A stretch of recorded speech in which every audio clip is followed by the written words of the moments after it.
শোনো ভোজন রসিক, শোনো মন দিয়া, ঝাঁঝের স্বাদে রান্না করো লং তরাই দিয়া। ইলিশ সর্ষে পোস্ত বাটা যেমন ইচ্ছে নাও, মালাই চিংড়ি মাংস কষা চেটে পুটে খাও, আহা চেটে পুটে খাও, আহা চেটে পুটে খাও। লং তরাই কাচ্চি ঘানির সর্ষে তেলে টেস্ট, যে খাবে সেই বলবে লং তরাই বেশ। লং তরাই সর্ষের তেল, ঝাঁঝে স্বাদে তোমাকে চাই। আহা লং তরাই বেশ, আহা লং তরাই বেশ। আপনি দেখছেন নিউজ নাও, আমরা জানি কোনটা খবর।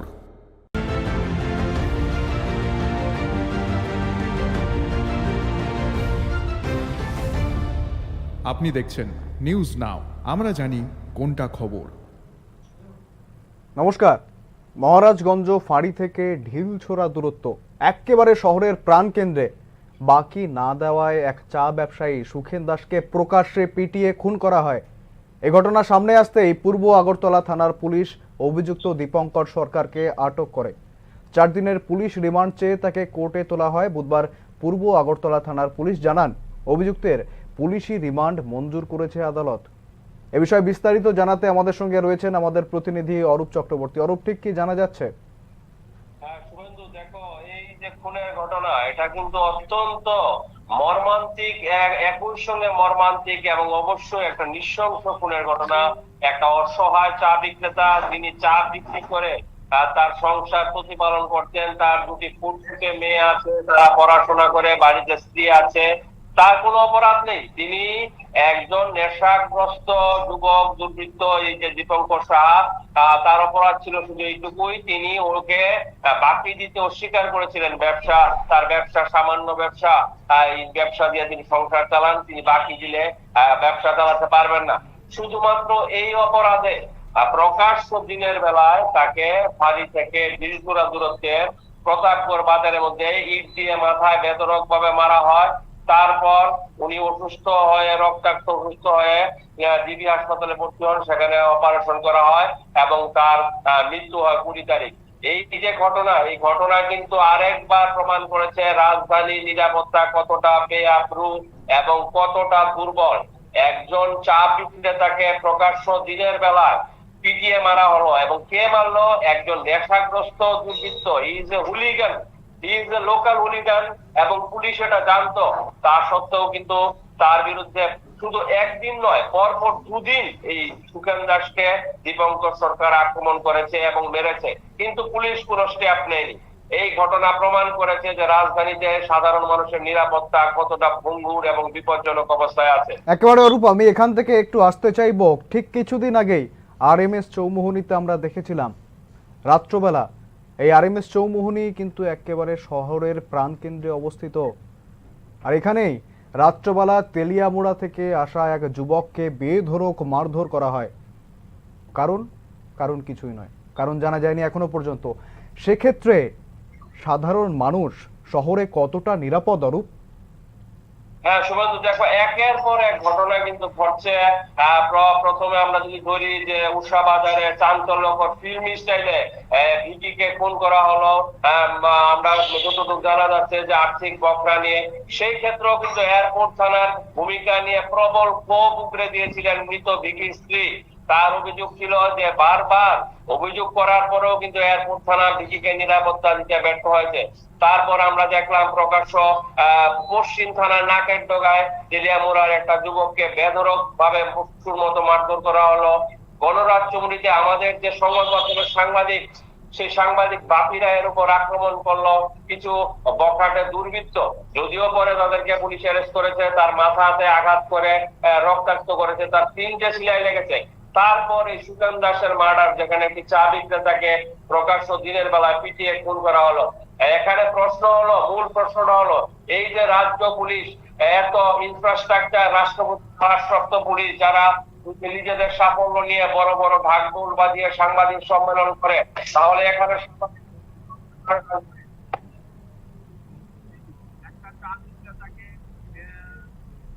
একটা এলাকার হুলিগান স্থানীয় পুলিশের কাছে কি ঘটনার কোনো খবর ছিল না? স্থানীয় বলে প্রভাবিত হয়ে এই ব্যাপারে কোনো নিতে পারতো না। এখন লোকটা মরে গেছে, এখন এই প্রশ্ন, এই যে জ্বলন্ত প্রশ্ন, যে সুখেন দাসের পরিবারকে কে দেখবে, কে তাদের ভরণ পোষণ করবে, তার উপার্জনে কিন্তু পরিবারটি চলতো। অত্যন্ত মর্মান্তিক একটি হৃদয় বিদারক ঘটনা। এটা কিন্তু রাজধানী পুলিশের চরম ব্যর্থতার একটা উদাহরণ। একেবারেই অরূপ, এই প্রশাসনের ভূমিকায় কিন্তু প্রশ্ন আসছেই। আপনারা সাধারণ নাগরিক যারা, তারা নিরাপদভাবে কিংবা কতটা নিরাপদভাবে রাস্তায় বেরোতে পারবো? এরকম একের পর এক ঘটনা রাজধানীতে, শহরের একেবারে প্রাণকেন্দ্রে একের পর এক ঘটনা, যেখানে প্রশাসন আমাদের নিরাপত্তা দিতে ব্যর্থ। সেক্ষেত্রে প্রশাসনের বিরুদ্ধে এই অভিযোগ তো আসবেই। আপনারা যাতে নিরাপদভাবে বেরোতে পারি, সেক্ষেত্রে প্রশাসনকে আরো কতটা কার্যকরী হওয়া উচিত ছিল অরূপ? হ্যাঁ শুভেন্দু, দেখো আমাদের রাজ্য প্রশাসন কিন্তু বারবার পুলিশকে, বিভিন্ন পুলিশের যে কনফারেন্স হয় বা পুলিশের যে ইয়ে হয়, সেখানে কিন্তু মুখ্যমন্ত্রী বারবার বলছেন যে আপনারা সোসাইটির জন্য কাজ করুন এবং এমন কিছু কাজ করুন যাতে মানুষ নিরাপদ, নিজেদের সিকিউরিটি করে এবং নিরাপদ ভাবে। এবং কিন্তু রাজ্য প্রশাসনের এই এপিল বা আবেদনের সঙ্গে বা নির্দেশের সঙ্গে রাজ্য পুলিশের তৎপরতার কিন্তু কোনো মিল খুঁজে পাওয়া যাচ্ছে না। এই ধরনের ঘটনা, এই যে নৃশংসভাবে একদম চা বিক্রেতাকে পিটিয়ে খুন করা হলো, তার থেকে বড় ব্যাপার হলো যে এলাকায় মার্ডারটা হয়েছে সেই প্রতাপগড় এরিয়া। সেই প্রতাপগড় এরিয়া নিয়ে কিন্তু বহু মানুষের, যারা শুভবুদ্ধি সম্পন্ন সাধারণ শান্তিপ্রিয় মানুষ, তাদেরও অভিযোগ হলো প্রতাপগড় এরিয়াটি একটি নেশার মুক্তাঞ্চল বা হাব হিসেবে গড়ে উঠেছে দীর্ঘদিন ধরে। সেখানে নানান রকমের নেশার দ্রব্য বিক্রি হচ্ছে। মাফিয়ারা সেখানে জমির দালালি করে, কলা রুচিয়ে ঘুরে বেড়ায়, সাধারণ মানুষকে মারধর করে। কিন্তু এদিকে আছে মহারাজগঞ্জ ফাঁড়ি আর ওইদিকে আছে পূর্ব থানা, তারা কেউই কিন্তু সেরকম অ্যাক্টিভ স্টেপ নেয় না বলেই সাধারণ মানুষের অভিযোগ যে সুখেন দাসের মতো নিরীহ চা বিক্রেতার জীবন অকালে ঝরে যায়। এটা কিন্তু বাস্তব নির্মম সত্য। এখন দেখার বিষয় এই যে জ্বলন্ত প্রশ্নগুলি, এই প্রশ্নগুলিকে সাধারণ প্রশাসন কিভাবে সামাল দেয়, কিভাবে পুলিশকে সত্যিকার অর্থে জনমুখী পুলিশ হিসাবে গড়ে তোলে, যাতে মানুষ শান্তিতে একটু বা নিজেদের পুত্র সন্তান নিয়ে ঘুমাতে পারে। একেবারেই অরূপ, ধন্যবাদ, তুমি সঙ্গে থেকো। ধৃতকে পুলিশি রিমান্ডে নেওয়ার পর পুলিশ কি জানিয়েছেন শোনাবো।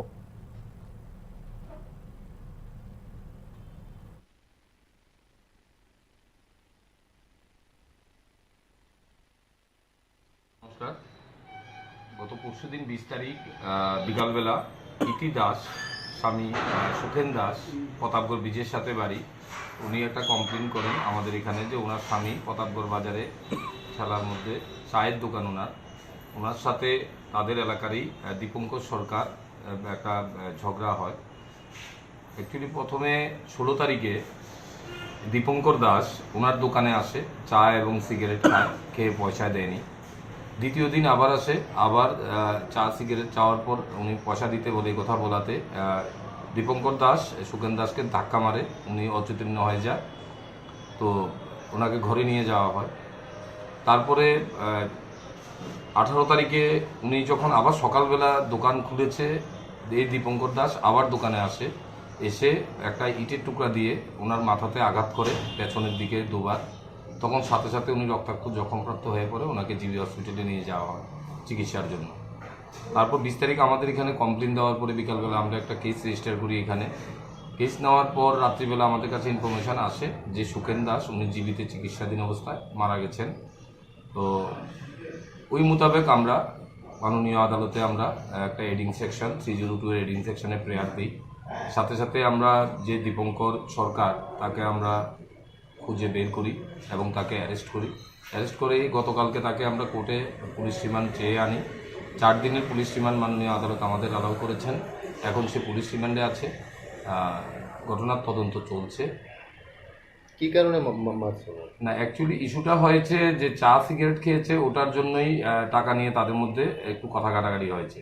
যখন ওনার কাছে টাকা চেয়েছিল দোকানদার সুখেন দাস, তখনই তাকে টাকা নেই বলে তার সাথে ঝগড়া শুরু হয়। তো 2 দিন টাকা দেয়নি, দ্বিতীয় দিনও আবার চেয়েছে, ওনাকে আর জিনিস দেয়নি। তো 18 তারিখ সকালবেলা সে এসে ইট দিয়ে ওনার মাথায় হঠাৎ আঘাত করে বসে, আর সাথে সাথেই উনি অসুস্থ হয়ে পড়েন, রক্তাক্ত জখমপ্রাপ্ত হয়ে পড়েন, ওনাকে জিবি হসপিটালে নিয়ে যাওয়া হয়। সন্ধ্যার সময় দিন উনি অপারেশন করেছিল, কিন্তু উনি রাত্রেবেলায় সন্ধ্যার পরটা দিয়ে উনি মারা গেছেন। সুখেন দাসের বয়স 55। অ্যাকচুয়ালি তাদের দুজনের বাড়ি এক জায়গাতেই, প্রতাপগড় ব্রিজের সাথেই বাড়ি, বাজারের পাশে, কাছাকাছি দুজনের বাড়ি। যাকে আপনারা অ্যারেস্ট করেছেন ওনাকে জিজ্ঞাসা করেছেন কী কারণে, কেন? না, এটাই উনি বলেছে আমার সাথে বকাবকি করেছে টাকা দেওয়ার জন্য। টাকা দিইনি, আমার কাছে টাকা ছিল না, তো এই জন্যই রাগে আমি মেরেছি। এখন পর্যন্ত এটুকু বলেছে, বাকি ইন্টারোগেশন চলছে। 4 দিন পুলিশ রিমান্ড থাকবে, আর কোনো তথ্য আমরা পাই কিনা সেটা আমরা দেখি। না, এমনিতে লোকালি ইনফরমেশন যেটা আমরা পাচ্ছি, ও মাঝে মাঝে গাঁজা টাজা এমন কিছু সেবন করে, এটা একটা ইনফরমেশন লোকালি থেকে এসে। ওর নামটা কি? ওর নাম দীপঙ্কর সরকার, 33 বছর বয়স। বাড়ি এখানে প্রতাপগড় ব্রিজের পাশেই, পাশাপাশি কাছাকাছি বাড়ি জমজম। কি করে উনি? উনি কিছু করে না, এমনিতে ঘোরাঘুরি।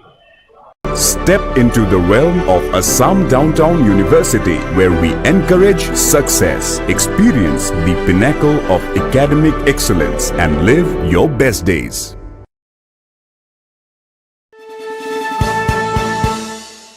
আপনি দেখছেন নিউজ নাও, আমরা জানি কোনটা খবর।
আপনি দেখছেন নিউজ নাও, আমরা জানি কোনটা খবর।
মশলা হাতে নয় চামচে তুলুন। লংতরাই গুঁড়ো মশলার প্রতিটি 250 গ্রাম প্যাকেটের সাথে 1টি চামচ ফ্রি।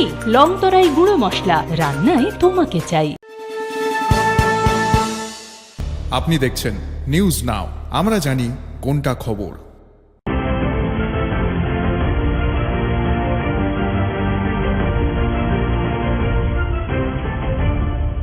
আপনি দেখছেন নিউজ নাও, আমরা জানি কোনটা খবর।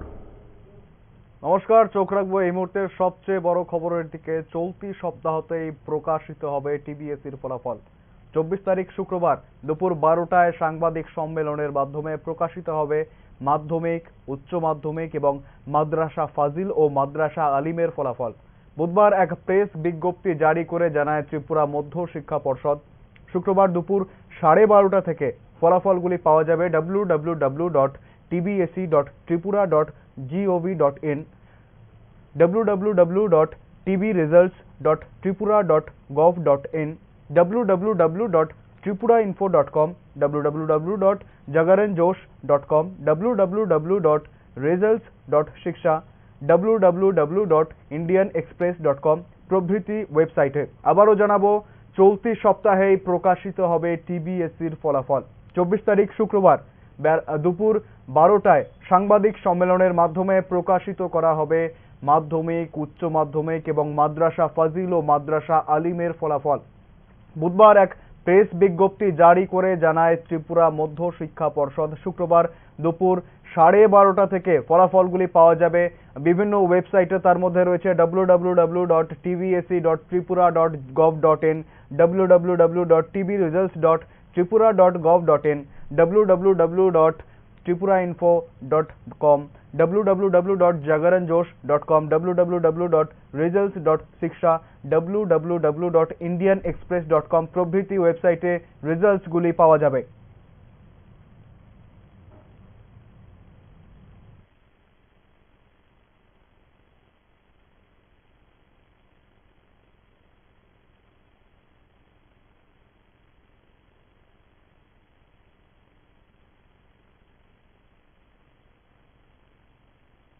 প্রথম আলো এলো শুদ্ধ সকাল, শুদ্ধ সলিলে আজ বাজালো ত্রিতাল, মন্দিরে শুদ্ধ পূজার ধ্বনি, অগ্নি শুদ্ধ হলো সিঞ্জিনী, পরিণীতা নারী তুমি অনুপমা, শুদ্ধ সোনায় সাজো হে নিরুপমা। শুদ্ধতার স্বর্ণ মন্দির, কালিকা জুয়েলার্স, আগরতলা। আপনি দেখছেন নিউজ নাও, আমরা জানি কোনটা খবর।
আপনি দেখছেন নিউজ নাও, আমরা জানি কোনটা খবর।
ঘিয়ের সুবাস লংতরায় কি ভালো খেতে, শুদ্ধ ঘিয়ের আবেশ ভরা লংতরায় অপূর্ব সুগন্ধ, পুষ্টি ভরা ঘিয়ের খাবার, গাওয়া ঘি প্রিয় সবার লংতরায়। একেই বলে বিশুদ্ধ ঘি।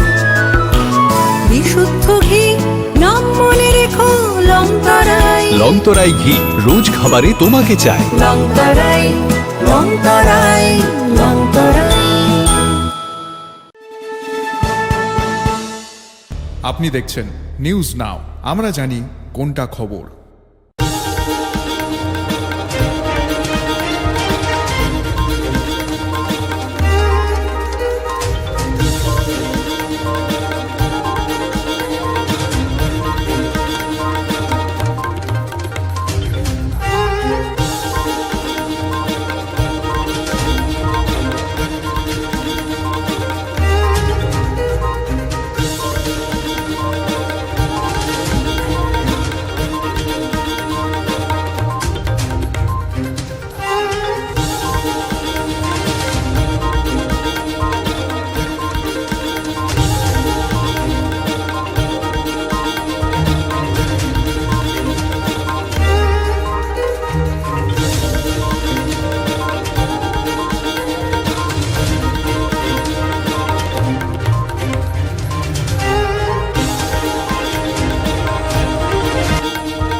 শ্যাম সুন্দর কোম্পানি জুয়েলার্স শুভ অক্ষয় তৃতীয়া 30 এপ্রিল থেকে 11 মে 2024। আসুন বেছে নিন আপনার মনের মতন অক্ষয় জৌলুসের প্রতীক। 100% এক্সচেঞ্জ মূল্য যে কোনো জুয়েলার্সের হলমার্কযুক্ত পুরনো সোনার গয়নায়। 275 টাকা ছাড় প্রতি গ্রাম সোনার গয়না কেনাকাটায়। 100% ছাড় হীরের গয়নার মজুরিতে। প্রতিটি কেনাকাটায় নিশ্চিত উপহার। ডেইলি লাকি ড্র স্বর্ণ মুদ্রা, মেগা ড্র 3টি স্কুটি। পাশাপাশি আছে সোনায় সোহাগা গয়না কেনার বিশেষ ডিসকাউন্ট স্কিম। জিএসআই আইজিআই পরীক্ষিত গ্রহরত্ন, রূপোর মুদ্রা ও রূপোর সামগ্রী। একেবারে সহজ সাধ্য দামে চোখ ধাঁধানো হীরের গয়নার সম্ভার। শ্যাম সুন্দর কোম্পানি জুয়েলার্স শুভ অক্ষয় তৃতীয়া 30 এপ্রিল থেকে 11 মে 2024। সবার সাদর আমন্ত্রণ। শ্যাম সুন্দর কোম্পানি জুয়েলার্স, কামান চৌমুহনী, ইউকো ব্যাংকের বিপরীতে, আগরতলা। আমরা প্রতিদিনই খোলা আছি। আপনি দেখছেন নিউজ নাও, আমরা জানি কোনটা খবর। আপনি দেখছেন নিউজ নাও, আমরা জানি কোনটা খবর।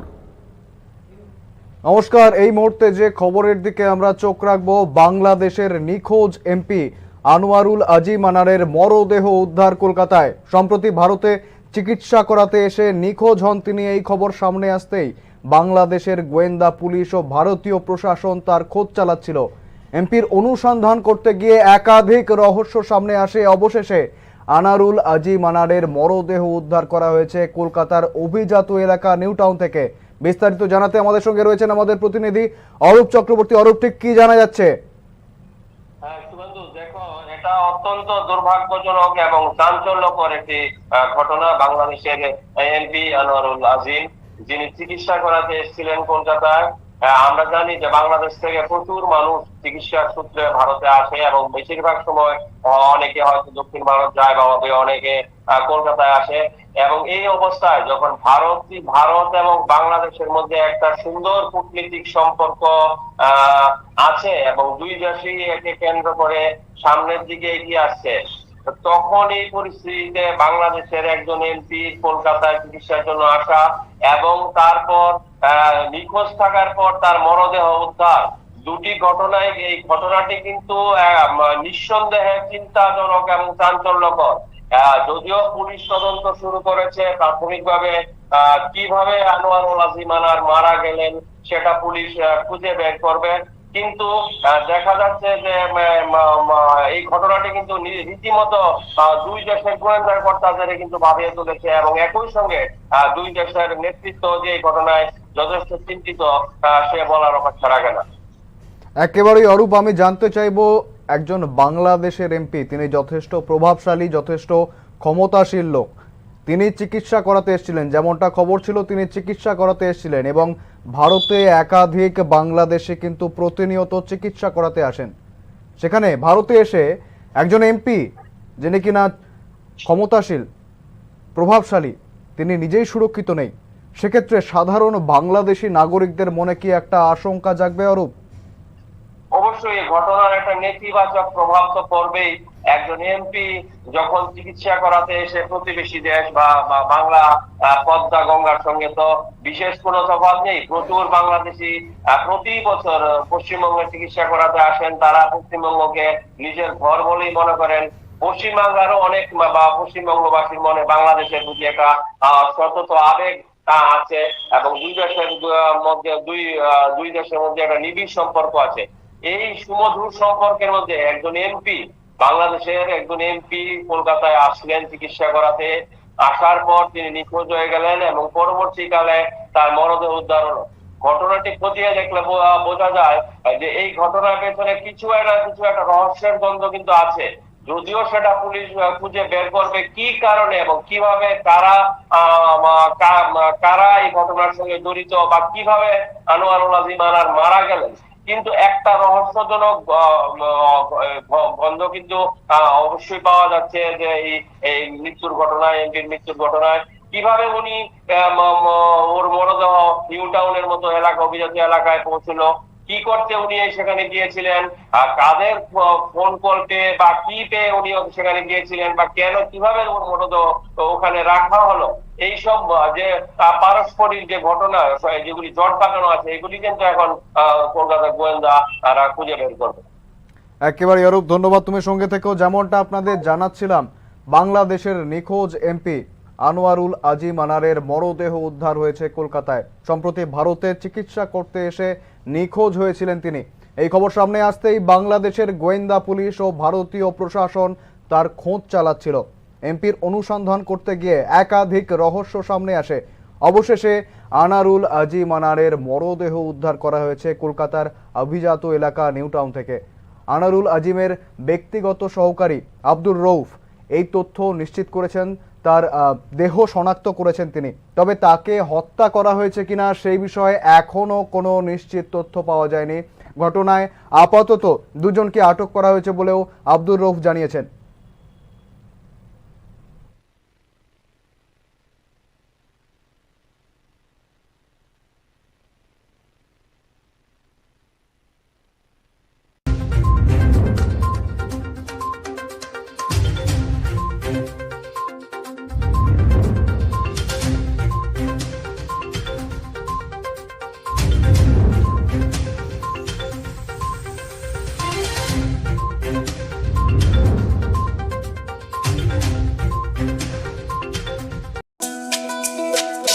তুমি আছো রান্নাঘরে, তাই সুগন্ধে ভরে, যা খুশি তেমনই খাই, তোমার জাদুর রান্নায় থাকে শুধু লংতরাই, থাকে শুধু লংতরাই। কত কেজি রান্না হয়, মনটাই করছো জয়, ভালোবেসে বলছি তাই, রান্নায় তোমাকে চাই, চাই শুধু লংতরাই, চাই শুধু লংতরাই। লংতরাই গুঁড়ো মশলা, রান্নায় তোমাকে চাই, চাই শুধু লংতরাই। আপনি দেখছেন নিউজ নাও, আমরা জানি কোনটা খবর।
আপনি দেখছেন নিউজ নাও, আমরা জানি কোনটা খবর।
শোনো শোনো ভোজন রসিক, শোনো মন দিয়া, ঝাঁঝের স্বাদে রান্না করো লং তরাই দিয়া। ইলিশ সর্ষে পোস্ত বাটা যেমন ইচ্ছে নাও, মালাই চিংড়ি মাংস কষা চেটে পুটে খাও। আহা চেটে পুটে খাও, আহা চেটে পুটে খাও।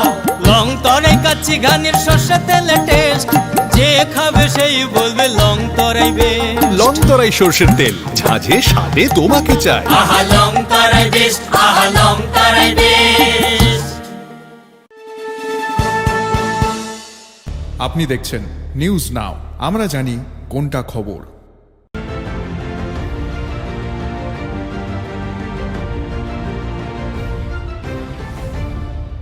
আপনি দেখছেন নিউজ নাও, আমরা জানি কোনটা খবর।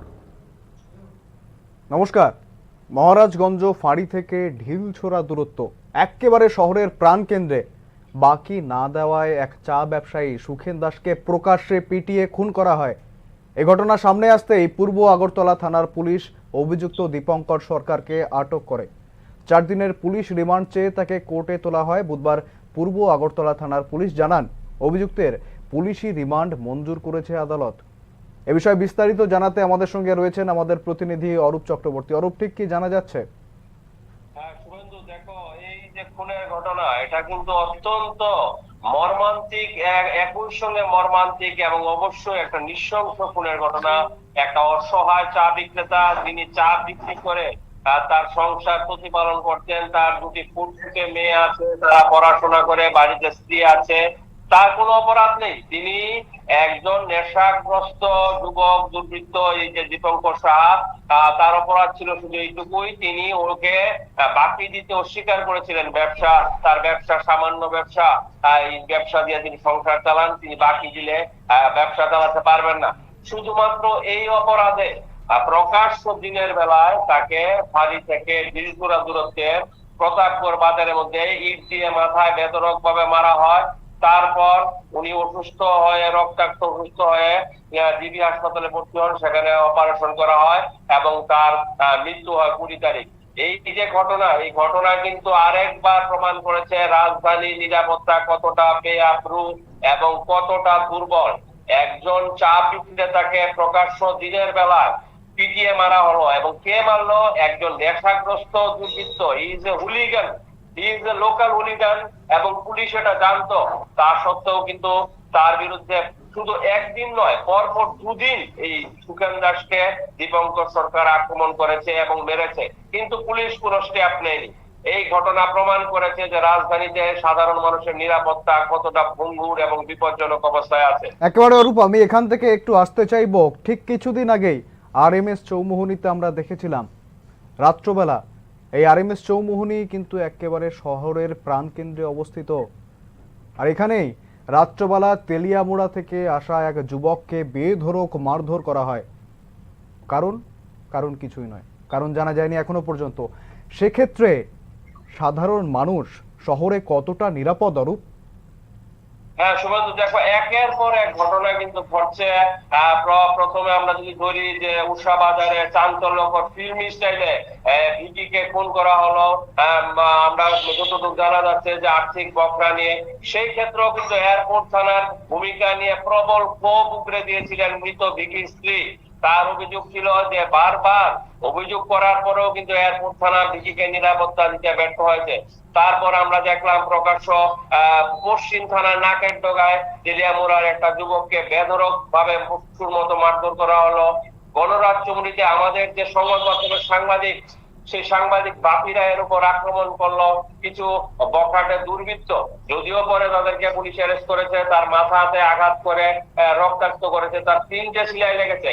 তারপর এই সুখেন দাসের মার্ডার, যেখানে একটি চা বিক্রেতাকে প্রকাশ্য দিনের বেলায় পিটিয়ে খুন করা হলো।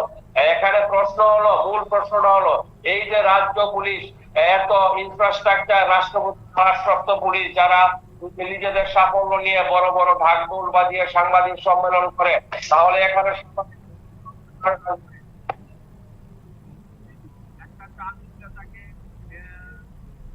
একটা এলাকার হুলিগান স্থানীয় পুলিশের কাছে কি এই ঘটনার কোনো খবর ছিল না? স্থানীয়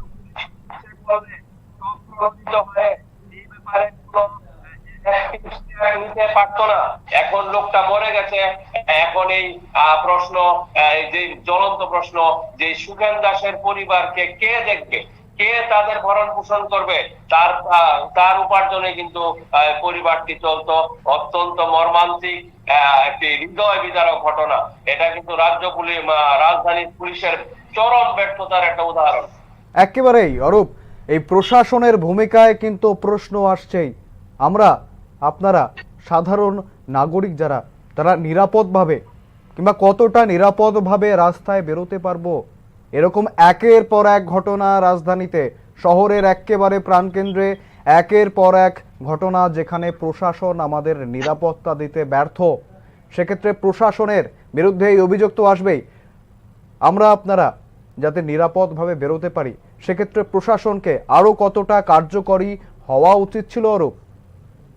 হ্যাঁ শুভেন্দু, দেখো আমাদের রাজ্য প্রশাসন কিন্তু বারবার পুলিশকে বিভিন্ন পুলিশের যে কনফারেন্স হয় বা পুলিশের যে ইয়ে হয়, সেখানে কিন্তু মুখ্যমন্ত্রী বারবার বলছেন যে আপনারা সোসাইটির জন্য কাজ করুন এবং এমন কিছু কাজ করুন যাতে মানুষ নিরাপদ, নিজেদের সিকিউর করে এবং নিরাপদ ভাবে।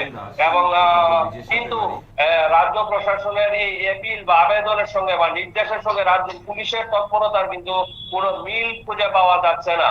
এই ধরনের ঘটনা, এই যে নৃশংসভাবে একজন চা বিক্রেতাকে পিটিয়ে খুন করা হলো, তার থেকে বড় ব্যাপার হলো যে এলাকায় মার্ডারটা হয়েছে সেই প্রতাপগড় এরিয়া। সেই প্রতাপগড় এরিয়া নিয়ে কিন্তু বহু মানুষের, যারা শুভবুদ্ধি সম্পন্ন সাধারণ শান্তিপ্রিয় মানুষ, তাদেরও অভিযোগ হলো প্রতাপগড় এরিয়াটি একটি নেশার মুক্তাঞ্চল বা হাব হিসেবে গড়ে উঠেছে দীর্ঘদিন ধরে। সেখানে নানান রকমের নেশার দ্রব্য বিক্রি হচ্ছে, মাফিয়ারা সেখানে জমির দালালি করে, কলা রুচিয়ে ঘুরে বেড়ায়, সাধারণ মানুষকে মারধর করে। কিন্তু এইদিকে আছে মহারাজগঞ্জ ফাঁড়ি আর ওইদিকে আছে পূর্ব থানা, তারা কেউই কিন্তু সেরকম অ্যাক্টিভ স্টেপ নেয় না বলেই সাধারণ মানুষের অভিযোগ যে সুখেন দাসের মতো নিরীহ চা বিক্রেতার জীবন অকালে ঝরে যায়। এটা কিন্তু বাস্তব নির্মম সত্য। এখন দেখার বিষয় এই যে জ্বলন্ত প্রশ্নগুলি, এই প্রশ্নগুলিকে সাধারণ প্রশাসন কিভাবে সামাল দেয়, কিভাবে পুলিশকে সত্যিকার অর্থে জনমুখী পুলিশ হিসাবে গড়ে তোলে, যাতে মানুষ শান্তিতে একটু বা নিজেদের পুত্র সন্তান নিয়ে ঘুমাতে পারে। একেবারেই অরূপ, ধন্যবাদ, তুমি সঙ্গে থেকো। ধৃতকে পুলিশি রিমান্ডে নেওয়ার পর পুলিশ কি জানিয়েছেন শোনাবো।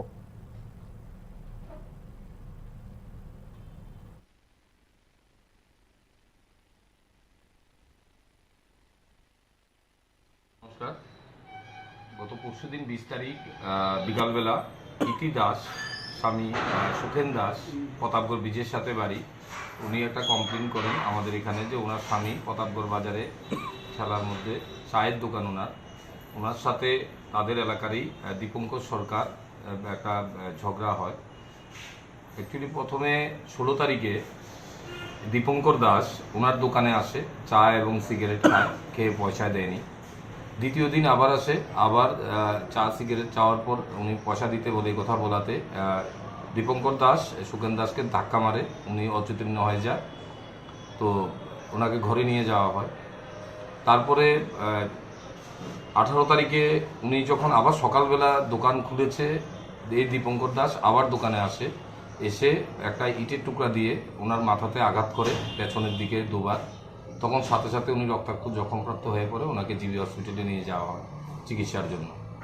তারপর 20 তারিখ আমাদের এখানে কমপ্লেন দেওয়ার পরে বিকালবেলা আমরা একটা কেস রেজিস্টার করি। এখানে কেস নেওয়ার পর রাত্রিবেলা আমাদের কাছে ইনফরমেশান আসে যে সুখেন দাস উনি জীবিত চিকিৎসাধীন অবস্থায় মারা গেছেন। তো ওই মোতাবেক আমরা মাননীয় আদালতে আমরা একটা এডিং সেকশন 302 এর এডিং সেকশনে প্রেয়ার দিই। সাথে সাথে আমরা যে দীপঙ্কর সরকার, তাকে আমরা খুঁজে বের করি এবং তাকে অ্যারেস্ট করেই গতকালকে তাকে আমরা কোর্টে পুলিশ রিমান্ড চেয়ে আনি। 4 দিনের পুলিশ রিমান্ড মাননীয় আদালত আমাদের অ্যালাউ করেছেন। এখন সে পুলিশ রিমান্ডে আছে, ঘটনার তদন্ত চলছে। কি কারণে না, অ্যাকচুয়ালি ইস্যুটা হয়েছে যে চা সিগারেট খেয়েছে, ওটার জন্যই টাকা নিয়ে তাদের মধ্যে একটু কথা কাটাকাটি হয়েছে। যখন ওনার কাছে টাকা চেয়েছিল দোকানদার সুখেন দাস, তখনই তাকে টাকা নেই বলে তার সাথে ঝগড়া শুরু হয়। তো ওই দিন টাকা দেয়নি, দ্বিতীয় দিনও আবার চেয়েছে, ওনাকে আর জিনিস দেয়নি। তো 18 তারিখ সকালবেলা সে এসে ইট দিয়ে ওনার মাথায় হঠাৎ আঘাত করে বসে, আর সাথে সাথেই উনি অসুস্থ হয়ে পড়েন, রক্তাক্ত জখমপ্রাপ্ত হয়ে পড়েন, ওনাকে জিবি হসপিটালে নিয়ে যাওয়া হয়। সন্ধ্যার সময় দিন উনি অপারেশন করেছিল, কিন্তু উনি রাত্রেবেলায় সন্ধ্যার পরটা দিয়ে উনি মারা গেছেন। সুখেন দাসের বয়স 55। অ্যাকচুয়ালি তাদের দুজনের বাড়ি এক জায়গাতেই, প্রতাপগড় ব্রিজের সাথেই বাড়ি, বাজারের পাশে, কাছাকাছি দুজনের বাড়ি। যাকে আপনারা অ্যারেস্ট করেছেন ওনাকে জিজ্ঞাসা করেছেন কি কারণে, কেন? না, এটাই উনি বলেছে আমার সাথে বকাবকি করেছে টাকা দেওয়ার জন্য, টাকা দিইনি, আমার কাছে টাকা ছিল না, তো এই জন্যই রাগে আমি মেরেছি। এখন পর্যন্ত এটুকু বলেছে। বাকি ইন্টারোগেশন চলছে, 4 দিন পুলিশ রিমান্ড থাকবে। আর কোনো তথ্য আমরা পাই কিনা সেটা আমরা দেখব। না, এমনিতে লোকালি ইনফরমেশন যেটা আমরা পাচ্ছি, ও মাঝে মাঝে গাঁজা টাজা এমন কিছু সেবন করে, এটা একটা ইনফরমেশন লোকালি থেকে এসে। ওর নামটা কি? ওর নাম দীপঙ্কর সরকার, 33 বছর বয়স। বাড়ি এখানে প্রতাপগড় ব্রিজের পাশাপাশি কাছাকাছি বাড়ি বন্ধু। কি করে উনি? উনি কিছু করে না, এমনিতে ঘোরাঘুরি করে। Step into the realm of Assam Downtown University, where we encourage success, experience the pinnacle of academic excellence, and live your best days.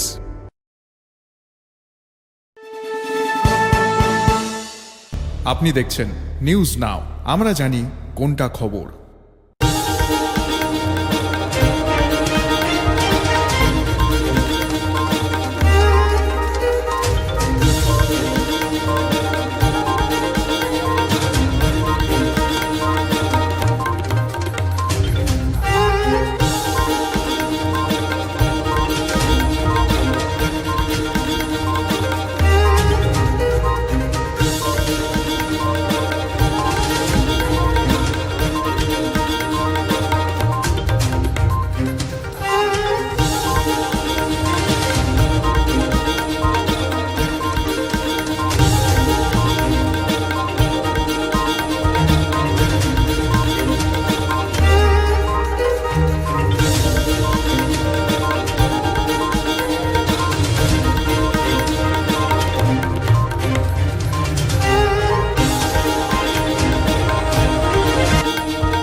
আপনি দেখছেন নিউজ নাও, আমরা জানি কোনটা খবর।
মশলা হাতে নয় চামচে তুলুন। লংতরাই গুঁড়ো মশলার প্রতিটি 250 গ্রাম প্যাকেটের সাথে 1টি চামচ ফ্রি।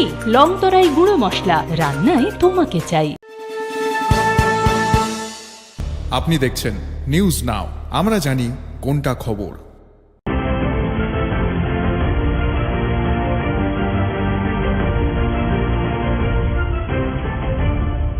আপনি দেখছেন নিউজ নাও, আমরা জানি কোনটা খবর।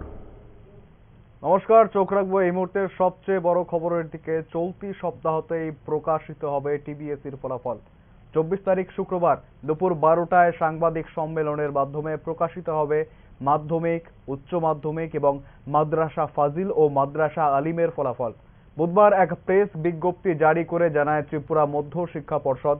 শুক্রবার দুপুর 12:30 থেকে ফলাফলগুলি পাওয়া যাবে www.tbsc.tripura.gov.in, www.tbresults.tripura.gov.in, www.tripurainfo.com, www.jagaranjosh.com, www.results.shiksha, www.indianexpress.com প্রভৃতি ওয়েবসাইটে। আবারও জানাবো, চলতি সপ্তাহেই প্রকাশিত হবে টিবিএসসির ফলাফল। 24 তারিখ শুক্রবার দুপুর 12টায় সাংবাদিক সম্মেলনের মাধ্যমে প্রকাশিত করা হবে মাধ্যমিক, উচ্চ মাধ্যমিক এবং মাদ্রাসা ফাজিল ও মাদ্রাসা আলিমের ফলাফল। বুধবার এক প্রেস বিজ্ঞপ্তি জারি করে জানায় ত্রিপুরা মধ্য শিক্ষা পর্ষদ, শুক্রবার দুপুর 12:30 থেকে ফলাফলগুলি পাওয়া যাবে বিভিন্ন ওয়েবসাইটে। তার মধ্যে রয়েছে www.tvsc.tripura.gov.in, www.tbresults.tripura.gov.in, www.tripurainfo.com, www.jagaranjosh.com, www.results.shiksha, www.indianexpress.com প্রভৃতি ওয়েবসাইটে রেজাল্টসগুলি পাওয়া যাবে।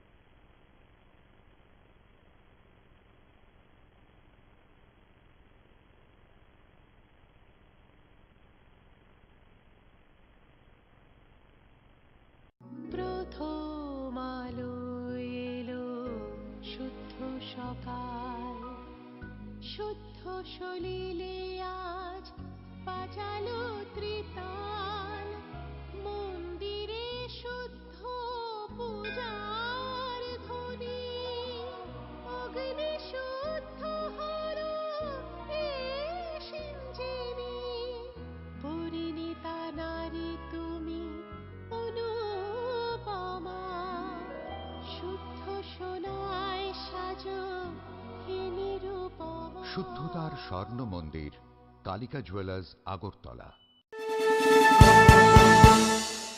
আপনি দেখছেন নিউজ নাও, আমরা জানি কোনটা খবর।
সুবাস লংতরায়, কি ভালো খেতে, শুদ্ধ ঘিয়ের আবেশ ভরা লংতরায়, অপূর্ব সুগন্ধ, পুষ্টি ভরা ঘিয়ের খাবার, কাওয়া ঘি প্রিয় সবার লংতরা। একেই বলে বিশুদ্ধ ঘি। বিশুদ্ধ ঘি নাম মনে রেখো লংতরায়, লংতরাই ঘি রোজ খাবারে তোমাকে চাই। লংতরায় লংতরায় লংতরায়। আপনি দেখছেন নিউজ নাও, আমরা জানি কোনটা খবর।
শ্যাম সুন্দর কোম্পানি জুয়েলার্স শুভ অক্ষয় তৃতীয়া 30 এপ্রিল থেকে 11 মে 2024। আসুন বেছে নিন আপনার মনের মতন অক্ষয় জৌলুসের প্রতীক। 100% এক্সচেঞ্জ মূল্য যে কোনো জুয়েলার্সের হলমার্ক যুক্ত পুরনো সোনার গয়নায়। 275 টাকা ছাড় প্রতি গ্রাম সোনার গয়না কেনাকাটায়, 100% ছাড় হীরের গয়নার মজুরিতে, প্রতিটি কেনাকাটায় নিশ্চিত উপহার, ডেইলি লাকি ড্র স্বর্ণ মুদ্রা, মেগা ড্র 3টি স্কুটি, পাশাপাশি আছে সোনায় সোহাগা গয়না কেনার বিশেষ ডিসকাউন্ট স্কিম, জিএসআই আইজিআই পরীক্ষিত গ্রহরত্ন, রূপোর মুদ্রা ও রূপোর সামগ্রী, একেবারে সহজ সাধ্য দামে চোখ ধাঁধানো হীরের গয়নার সম্ভার। শ্যাম সুন্দর কোম্পানি জুয়েলার্স, শুভ অক্ষয় তৃতীয়া 30 এপ্রিল থেকে 11 মে 2024, সবার সাদর আমন্ত্রণ। শ্যাম সুন্দর কোম্পানি জুয়েলার্স, কামান চৌমুহনী, ইউকো ব্যাংকের বিপরীতে, আগরতলা। আমরা প্রতিদিনই খোলা আছি। আপনি দেখছেন নিউজ নাও, আমরা জানি কোনটা খবর।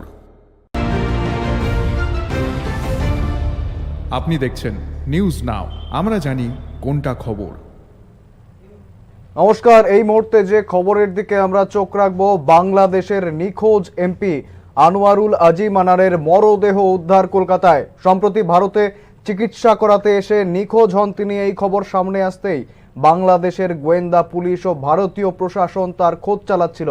এমপির অনুসন্ধান করতে গিয়ে একাধিক রহস্য সামনে আসে। অবশেষে আনারুল আজিম আনারের মরদেহ উদ্ধার করা হয়েছে কলকাতার অভিজাত এলাকা নিউ টাউন থেকে। বিস্তারিত জানাতে আমাদের সঙ্গে রয়েছেন আমাদের প্রতিনিধি অরূপ চক্রবর্তী। অরূপ, ঠিক কি জানা যাচ্ছে? শুভেন্দু, দেখো, এটা অত্যন্ত দুর্ভাগ্যজনক এবং চাঞ্চল্যকর একটি ঘটনা। বাংলাদেশের এমপি আনোয়ারুল আজিম, যিনি চিকিৎসা করাতে এসেছিলেন কলকাতায়। আমরা জানি যে বাংলাদেশ থেকে প্রচুর মানুষ চিকিৎসার সূত্রে ভারতে আসে এবং বেশিরভাগ সময় অনেকে হয়তো দক্ষিণ ভারত যায় বা অনেকে কলকাতায় আসে। এবং এই অবস্থায় যখন ভারত এবং বাংলাদেশের মধ্যে একটা সুন্দর কূটনীতিক সম্পর্ক আছে এবং দুই দেশই একে কেন্দ্র করে সামনের দিকে এগিয়ে আসছে, তখন এই পরিস্থিতিতে বাংলাদেশের একজন এমপি কলকাতায় চিকিৎসার জন্য আসা এবং তারপর নিখোঁজ থাকার পর তার মরদেহ উদ্ধার, দুটি ঘটনায় এই ঘটনাটি কিন্তু নিঃসন্দেহে চিন্তাজনক এবং চাঞ্চল্যকর। যদিও পুলিশ তদন্ত শুরু করেছে, প্রাথমিকভাবে কিভাবে আনোয়ারুল আজিম আনার মারা গেলেন সেটা পুলিশ খুঁজে বের করবে, কিন্তু দেখা যাচ্ছে যে এই ঘটনাটি কিন্তু রীতিমতো দুই দেশের গোয়েন্দা কর্তাদের কিন্তু ভাবিয়ে তুলেছে এবং একই সঙ্গে দুই দেশের নেতৃত্ব যে এই ঘটনায় যথেষ্ট চিন্তিত, সে বলার অপেক্ষা রাখে না। একেবারেই অরূপ, আমি জানতে চাইবো, একজন বাংলাদেশের এমপি, তিনি যথেষ্ট প্রভাবশালী, যথেষ্ট ক্ষমতাশীল লোক। তিনি চিকিৎসা করাতে এসেছিলেন, যেমনটা খবর ছিল তিনি চিকিৎসা করাতে এসেছিলেন এবং ভারতে একাধিক বাংলাদেশি কিন্তু প্রতিনিয়ত চিকিৎসা করাতে আসেন। সেখানে ভারতে এসে একজন এমপি, যিনি কিনা ক্ষমতাশীল, প্রভাবশালী, তিনি নিজেই সুরক্ষিত নেই। সেক্ষেত্রে সাধারণ বাংলাদেশি নাগরিকদের মনে কি একটা আশঙ্কা জাগবে অরূপ? অবশ্যই এই ঘটনার একটা নেতিবাচক প্রভাব তো পড়বেই।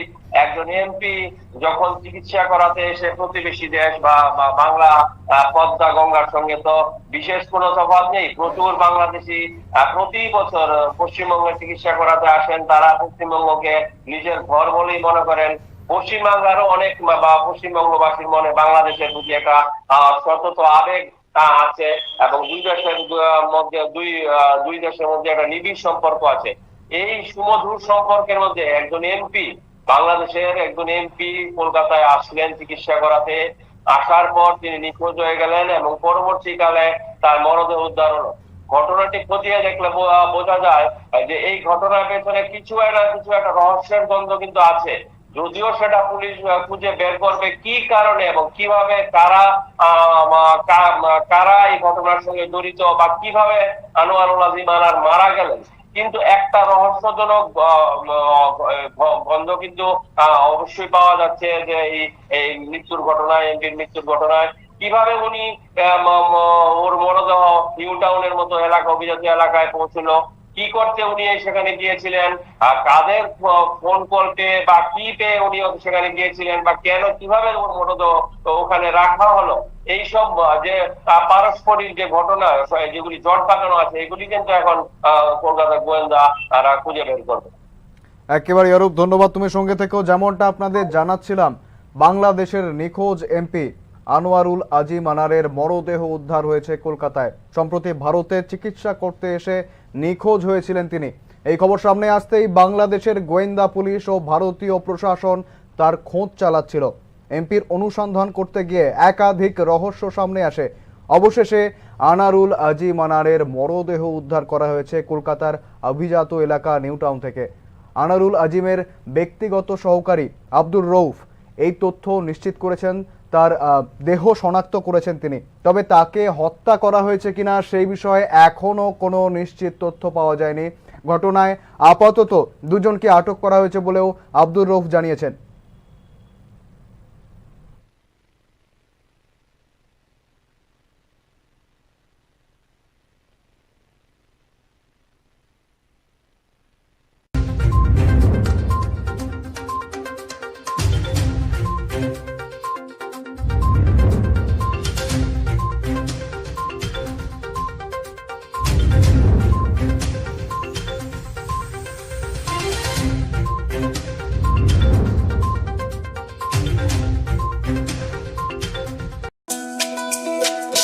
তুমি আছো রান্নাঘরে, তাই সুগন্ধে ভরে, যা খুশি তেমনই খাই তোমার জাদুর রান্নায়। থাকে শুধু লংতরাই, থাকে শুধু লংতরাই, কত কেজি রান্না হয় মনটাই করছো জয়, ভালোবেসে বলছি তাই রান্নায় তোমাকে চাই, চাই শুধু লংতরাই, চাই শুধু লংতরাই।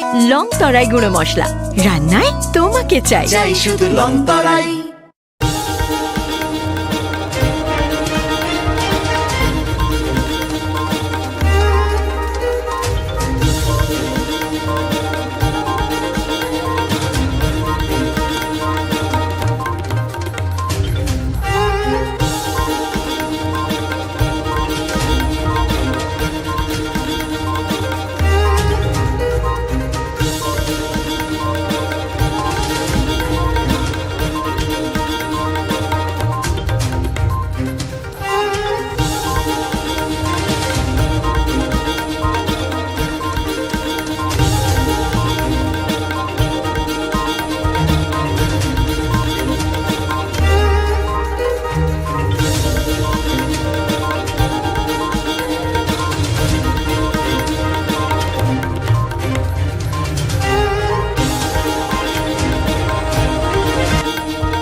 আপনি দেখছেন নিউজ নাও, আমরা জানি কোনটা খবর।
আপনি দেখছেন নিউজ নাও, আমরা জানি কোনটা খবর। শোনো শোনো ভোজন রসিক, শোনো মন দিয়া, ঝাঁঝের স্বাদে রান্না করো লং তরাই দিয়া। ইলিশ সর্ষে পোস্ত বাটা যেমন ইচ্ছে নাও, মালাই চিংড়ি মাংস কষা চেটে পুটে খাও। আহা চেটে পুটে খাও, আহা চেটে পুটে খাও। লং তরাই কাচ্চি ঘানির সর্ষে তেলে টেস্ট, যে খাবে সেই বলবে লং তরাই বেশ। লং তরাই সর্ষের তেল, ঝাঁঝে স্বাদে তোমাকে চাই। আহা লং তরাই বেস্ট, আহা লং তরাই বেস্ট। আপনি দেখছেন নিউজ নাও, আমরা জানি কোনটা খবর। নমস্কার, আপনারা দেখছেন নিউজ নাও। আপনাদের সঙ্গে আমি আবারও চলে এসেছি সহেলি। তবে আপনাদের স্বাস্থ্যের হাল হাকিকত জানাতে যেমন প্রায় প্রতিদিনই আমি চলে আসি এবং সর্বোপরি আমি কিন্তু একা আসি না, ঠিক তেমন ভাবেই আমি আজকে আবারও আমার সঙ্গে নিয়ে এসেছি একজন চিকিৎসককে, যিনি আপনাদের যে সমস্ত সমস্যা থাকে প্রতিদিনের সেই সমস্যাগুলি সমাধান করবে। প্রথমে স্টুডিওতে আমি ডাক্তারবাবুকে স্বাগত জানাই। নমস্কার। ডাক্তারবাবুর সঙ্গে পরিচয় করব। ডাক্তারবাবু হচ্ছেন আমাদের রাজ্যের যে প্রধান রেফারেল হাসপাতাল জিবিপি হাসপাতালের নেফ্রোলজি ডিপার্টমেন্টের ডক্টর সমরেশ পাল। কেমন লাগছে এসে? থ্যাংক ইউ আমাকে ইনভাইট করার জন্য, ভালো লাগছিল। আচ্ছা, তো সরাসরি একবারে প্রশ্নেই চলে যাই। আচ্ছা ডাক্তারবাবু, কিডনির সমস্যা কারোর হয়েছে, এটা সে কিভাবে বুঝবে? কোনো কি পার্টিকুলার সিমটমস কি বোঝা যায়? অ্যাকচুয়ালি কিডনি রোগটাকে আমরা কয়েকটা স্টেজে ডিভাইড করি, মানে সিকেডি মানে হচ্ছে ক্রনিক কিডনি ডিজিজ। এখন হয়তো সবাই জানে সিকেডি মানে কি। তো সিকেডি হচ্ছে যে ক্রিয়েটিনিনটা 3 মাসের বেশি ধরে বাড়া আছে। তো 3 মাসের বেশি ধরে বাড়া ক্রিয়েটিনিন যদি বাড়া থাকে কারোর, তাহলে ওটা সিকেডি। সিকেডির 5টা স্টেজ হয়। স্টেজ 1টা মানে সবচেয়ে কম, এবং স্টেজ 5 যেটা লাস্ট স্টেজ, ওটা সবচেয়ে গুরুত্বপূর্ণ, মানে লাস্ট স্টেজ আর কি, সিকেডি স্টেজ 5। তো আমি যদি বলি যে 1 2 3 4 5, তো 1 2 3 এই স্টেজগুলোর কোনো সিমটম হয় না। তো সেই জন্য ওটাকে বলা হয় সাইলেন্ট কিলার। ওই রোগটা আপনার শরীরে আছে, ওটা কিডনিটা ড্যামেজ আছে, ওটা আস্তে আস্তে আরো ড্যামেজ হচ্ছে, কিন্তু ওটার কোনো সিমটম নেই। হ্যাঁ, সামান্য একটু দুর্বল লাগা, ওটা সিকেডি হলে অনেকেই জানে যে হিমোগ্লোবিন লেভেল কমে যায়, সেজন্য শরীরে একটু দুর্বল লাগা, একটু খিদা কম লাগা, একটু উইকনেস লাগা, ওই সিমটম, একটু পায়ে একটু ফোলা থাকা, ওই সাধারণ সিমটম গুলো আর্লি স্টেজে থাকে। কিন্তু একদম স্পেসিফিক যে ওটা সিকেডিরই সিমটম, এরকম আর্লি স্টেজে কোনো সিমটম পাওয়া যায় না। সেজন্য যদি না ব্লাড টেস্ট করা হয় বা ইউরিন টেস্ট করা হয়, এই সিমটম গুলো ধরা পড়ে না। সেই জন্য আমি যেটা অ্যাডভাইস করি, এটা নেক্সট আমরা আলোচনাতে হয়তো বলবো আরো, যে 35 বছর পর যদি আপনার কোনো সিকেডি হওয়ার রিস্ক ফ্যাক্টর থাকে, বা কোন রিস্ক ফ্যাক্টর না থাকলেও 35 বছর পরে প্রতি 6 মাস থেকে 1 বছর অন্তর অন্তর একবার অ্যাটলিস্ট ক্রিয়েটিনটা চেক করা এবং ইউরিনটা টেস্ট করা যে প্রোটিন যাচ্ছে কিনা। দুটোই কিডনি রোগের লক্ষণ, ইউরিনে প্রোটিন পাস করা এবং ব্লাডে ক্রিয়েটিনটা বাড়া। তো এই দুটো 35 বছরের পরে যদিও না কোনো রোগ থাকে বা কোনো সিমটম থাকে, রুটিন ফলো আপ হিসাবে আমরা অনেকেই করি। ওই দুটো টেস্ট 35 বছর পর থেকে 6 মাসে একবার করে নেওয়া উচিত। আর্লি স্টেজে কোনো সিমটম থাকে না। হ্যাঁ, যখন রোগটা অনেক বেড়ে যায়, স্টেজ 4 5 এ যখন চলে যায়, তখন পায়ে খুব বেশি ফোলা হওয়া, ইউরিনের পরিমাণ কম হওয়া, খিদে কম লাগা, উইকনেস হওয়া, কারণ হিমোগ্লোবিন লেভেল অনেকটা কমে যায়, উইকনেস হওয়া, একদম লাস্ট স্টেজে যখন পৌঁছে যায় তখন ইভেন রোগীর শ্বাসকষ্ট শুরু হয়। পায়ে যে আমরা সবাই জানি যে কিডনির কাজ হচ্ছে শরীর থেকে এক্সট্রা জলটা ইউরিনের মাধ্যমে বার করা। তো এই পায়ে ফোলা হয় কারণ সেই জলটা পরিমাণ মতো ইউরিন হয় না, সেই জলটা বডিতে জমে যায়। তো প্রথম দিকে জলটা পায়ে জমে, তারপর আস্তে আস্তে পেটে জমে, যখন বুকে জমা শুরু হয় তখন রোগীর শ্বাসকষ্ট হওয়া শুরু হয়, খিদে চলে যায়। এটি একদম লাস্ট স্টেজ, একদম মারাত্মক যখন ক্রিয়েটিন পরিমাণ বেড়ে যায়, একদম লাস্ট স্টেজে এই সিমটম গুলো আসে। আর্লি স্টেজে এই সিমটম গুলো থাকে না। আচ্ছা ডাক্তারবাবু, মানে কিডনির সমস্যার মূল কারণগুলো কি কি? মানে কেন এত কিডনি ডিজিজ বর্তমান সময় বাড়ছে? কারণগুলো আমরা স্ট্যাটিস্টিক্যালি যদি দেখি, মানে যদি 100 জন রোগী থাকে তাদের মধ্যে কি কি রোগে কার কার কিডনি ড্যামেজ হয়েছে, এর মধ্যে দেখা যায় যে 1 নম্বর কারণ হলো ডায়াবেটিস। লাইফস্টাইল রিলেটেড ডায়াবেটিস, এখন আমাদের যেহেতু আমরা সেডেন্টারি লাইফস্টাইল অনেকেই আছে, তা ডায়াবেটিস 1 নম্বর কারণ। তারপর হচ্ছে হাইপারটেনশন, এটা 1 নম্বর এবং 2 নম্বর কারণ, এই দুটো। আনকন্ট্রোল হাইপারটেনশন 2 নম্বর, 1 নম্বর ডায়াবেটিস। তারপর কিছু ফ্যামিলিগত ডিজিজ হয়, সিস্টিক কিডনি ডিজিজ, অ্যালপোর্ট সিনড্রোম, কিছু রোগ ফ্যামিলিতে বংশগতভাবে চলে, এগুলো কিছু হয়। তাছাড়া ইউরিনে ইনফেকশন হওয়া, ছোটবেলা থেকে যদি কিডনি স্ট্রাকচারাল কোনো ড্যামেজ থাকে, পাইলোনেফ্রাইটিস যেটা আমরা বলি, ইউরিনে কিডনিতে বারবার ইনফেকশন হওয়া, জল কম খাওয়া একটা কারণ, বারবার ডিহাইড্রেশন হয়, এটাও প্রোভেন যে কৃষিকাজ যারা করে মাঠে সারাদিন রোদে কাজ করে জল কম খায়, ওদেরকেও কিডনি ড্যামেজ হয়। পেইন কিলার খাওয়া, মাত্রাতিরিক্ত গ্যাসের ওষুধ খাওয়া, ওটাও কিডনি ড্যামেজ করে। আচ্ছা, মানে এত রকমের সমস্যা হতে পারে। এই তবে 1 নম্বর কারণ ডায়াবেটিস। আচ্ছা, তাহলে এই মোমেন্টে মানে আপনার কাছে সব থেকে বেশি কোন সিমটমস বা কোন রোগ, মানে কিডনির কোন প্রবলেমস গুলো নিয়ে বেশি আসছেন রোগীরা? এই মুহূর্তে হাইয়েস্ট প্রবলেমস কি কি থাকছে আর কি? ওই যেটা বললাম আমরা, যারা একটু সচেতন আছে, যারা ক্রিয়েটিনিন যারা নরমালি টেস্ট করছে, তারা তো ইউজুয়ালি ক্রিয়েটিনিন লেভেল সামান্য বেড়ে গেলে আসছে 1.82, যেটাতে কোনো সিমটম থাকে না, আগে বললাম।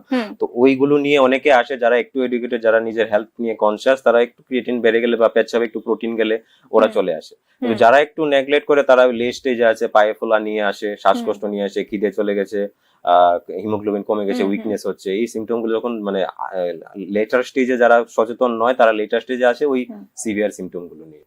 আচ্ছা, তাহলে এই ক্রনিক কিডনি ডিজিজ যেগুলো রয়েছে, তো এগুলো ডায়াগনোসিস কিভাবে করেন আপনারা? ডায়াগনোসিসে আমরা প্রথম তো রুটিন ইনভেস্টিগেশন আমরা সবই করি, হিমোগ্লোবিন, ব্লাড সুগার আছে কিনা, sodium, potassium, creatine, urea creatinine, uric acid, এগুলো টেস্ট করি, ইউরিন টেস্ট করি, ইউরিনে ব্লাড যাচ্ছে কিনা, প্রোটিন যাচ্ছে কিনা, একটা আলট্রাসোনোগ্রাফি মাস্ট করতে লাগে যে কিডনির সাইজ এবং কিডনির ছবিটা কিরকম আছে। আলট্রাসোনোগ্রাফিতে নর্মালি কিডনির ভিতরটা সাদা এবং বাইরের দিকটা কালো হয়, তো ওটা যখন সিকেডি হয় কিডনির সমস্যা চেঞ্জ হয়ে যায় ছবিটা, তো একটা সোনোগ্রাফি আমরা করি। তো তার দরকার লাগলে তারপর আমরা আরো স্পেসিফিক ইনভেস্টিগেশন কিছু সিটি স্ক্যান করি আর কি। আচ্ছা, কিডনির সমস্যার ক্ষেত্রে আপনার কাছে এখনো সব থেকে চ্যালেঞ্জিং কেসেস কি কি এসেছে এখনো পর্যন্ত?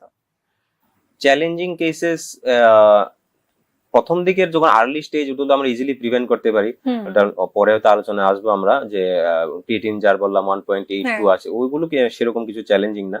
চ্যালেঞ্জিং কেস হয় যখন লেটার স্টেজে একদম সিভিয়ার সিমটম নিয়ে চলে আসে, শ্বাসকষ্ট হচ্ছে, আগে থেকে কোনো সচেতনতা নেই, ডায়ালিসিস বা ট্রান্সপ্লান্টের কোনো প্রিপারেশন নেই, ফিস্টুলা নেই, এখন গলায় লাইন করতে লাগবে, লাইন করে ডায়ালিসিস দিতে লাগবে, এই সমস্ত ক্রিটিক্যাল, যখন শ্বাসকষ্ট যখন খুব বেশি বেড়ে যায়, তো ওই জিনিসটা খুব বেশি ক্রিটিক্যাল হয়ে যায়, তখন রোগীর জীবনের উপর ঝুঁকি চলে আসে।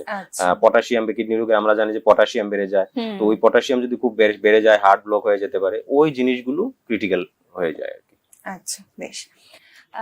আমাদের তো এই যে কিডনির যে সমস্যা রয়েছে সেই সমস্যা নিয়ে আমাদের আলোচনা চলতেই থাকবে, তবে এই মুহূর্তে সময় হয়েছে একটা বিরতির পর ফিরে আসছি, সঙ্গে থাকুন। আপনি দেখছেন নিউজ নাও, আমরা জানি কোনটা খবর। শ্যাম সুন্দর কোম্পানি জুয়েলার্স শুভ অক্ষয় তৃতীয়া 30 এপ্রিল থেকে 11 মে 2024। আসুন বেছে নিন আপনার মনের মতন অক্ষয় জৌলুসের প্রতীক। 100% এক্সচেঞ্জ মূল্য যে কোনো জুয়েলার্সের হলমার্কযুক্ত পুরনো সোনার গয়নায়। 275 টাকা ছাড় প্রতি গ্রাম সোনার গয়না কেনাকাটায়। 100% ছাড় হীরের গয়নার মজুরিতে। প্রতিটি কেনাকাটায় নিশ্চিত উপহার, ডেইলি লাকি ড্র, স্বর্ণ মুদ্রা, মেগা ড্র, 3টি স্কুটি।